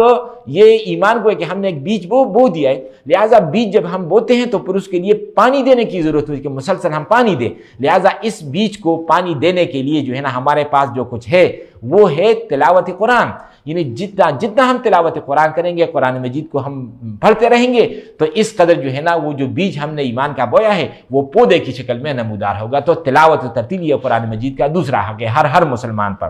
نمبر 3، تیسرا حق ہر مسلمان پر یہ ہے کہ اس کتاب کو سمجھا جائے۔ پہلا حق تھا اس کتاب کو دل کی گہرائی سے مانا جائے، ایمان و تعظیم۔ دوسرا حق تھا اس کتاب کو بار بار پڑھا جائے، اس کی تلاوت کی جائے، تلاوت و ترتیل۔ تیسرا حق اس کتاب کو اچھے طریقے سے سمجھا جائے، یہ ہے تذکر و تدبر۔ چنانچہ قرآن مجید اگر انسان ویسے اس پر ایمان تو رکھتا ہے مگر قرآن مجید کی تلاوت نہیں کرتا تو یہ بہت بڑی بد نصیبی ہے۔ اس طرح کہ انسان قرآن مجید کو مانتا بھی ہے، تلاوت بھی کرتا ہے، مگر اس کو سمجھنے کی کوشش نہیں کرتا، تو یہ بھی در حقیقت میں ایک بہت بڑی انسان کی بد نصیبی ہے۔ تو چاہیے کہ انسان یہ ہر کام جو ہے نا قرآن مجید کا یہ جو ہر حق ہے یہ اس کو انسان وہ مانے، قرآن مجید کو مانے، قرآن مجید کو پڑھے اور قرآن مجید کو سمجھے۔ یہ جو قرآن مجید کا سمجھنا ہے، اس سمجھنے کے دو لیول ہیں۔ ایک یہ کہ عام جو قرآن کا ترجمہ انسان وہ سیکھتا ہے کہ وہ جو بنیادی تعلیم ہے وہ انسان کی سمجھ میں آ جائے، اس کو کہتے ہیں تذکر۔ اور ایک یہ کہ جن لوگوں نے اللہ تعالیٰ نے بڑے بڑے دماغ دے رکھے ہیں، جو بڑے بڑے انٹلیکچوئلز ہیں، اب وہ لوگ اب چاہیے کہ قرآن مجید کے اندر تدبر کرے، قرآن مجید کے اندر ریسرچ ورک کرے، اور دنیا کے اندر یہ جو نئے فتنے رونما ہوتے ہیں، نئے نئے مسائل جو سامنے آتے ہیں، ان مسائل کا ایک حل قرآن مجید کی ہدایت کے ذریعے تلاش کیا جائے، تو اس کو کہتے ہیں تدبر۔ تو تذکر و تدبر یعنی قرآن مجید کو سمجھنا۔ تو قرآن مجید کو دل کی گہرائی سے مانا جائے، اس کتاب کو بار بار پڑھا جائے، اس کتاب کو سمجھا جائے۔ نمبر 4، چوتھا حق یہ کہ اگر انسان نے اس کتاب پر وہ ایمان بھی لا چکا ہے، اس کو پڑھتا بھی ہے اور پھر اس کو اس نے سمجھا بھی ہے، مگر یہ اس کے عمل میں نہیں ہے، تو یہ تو منافقت ہو جائے گی۔ لہٰذا قرآن مجید کا چوتھا مطالبہ اور چوتھا حق یہ ہے کہ اس کتاب پر عمل کیا جائے۔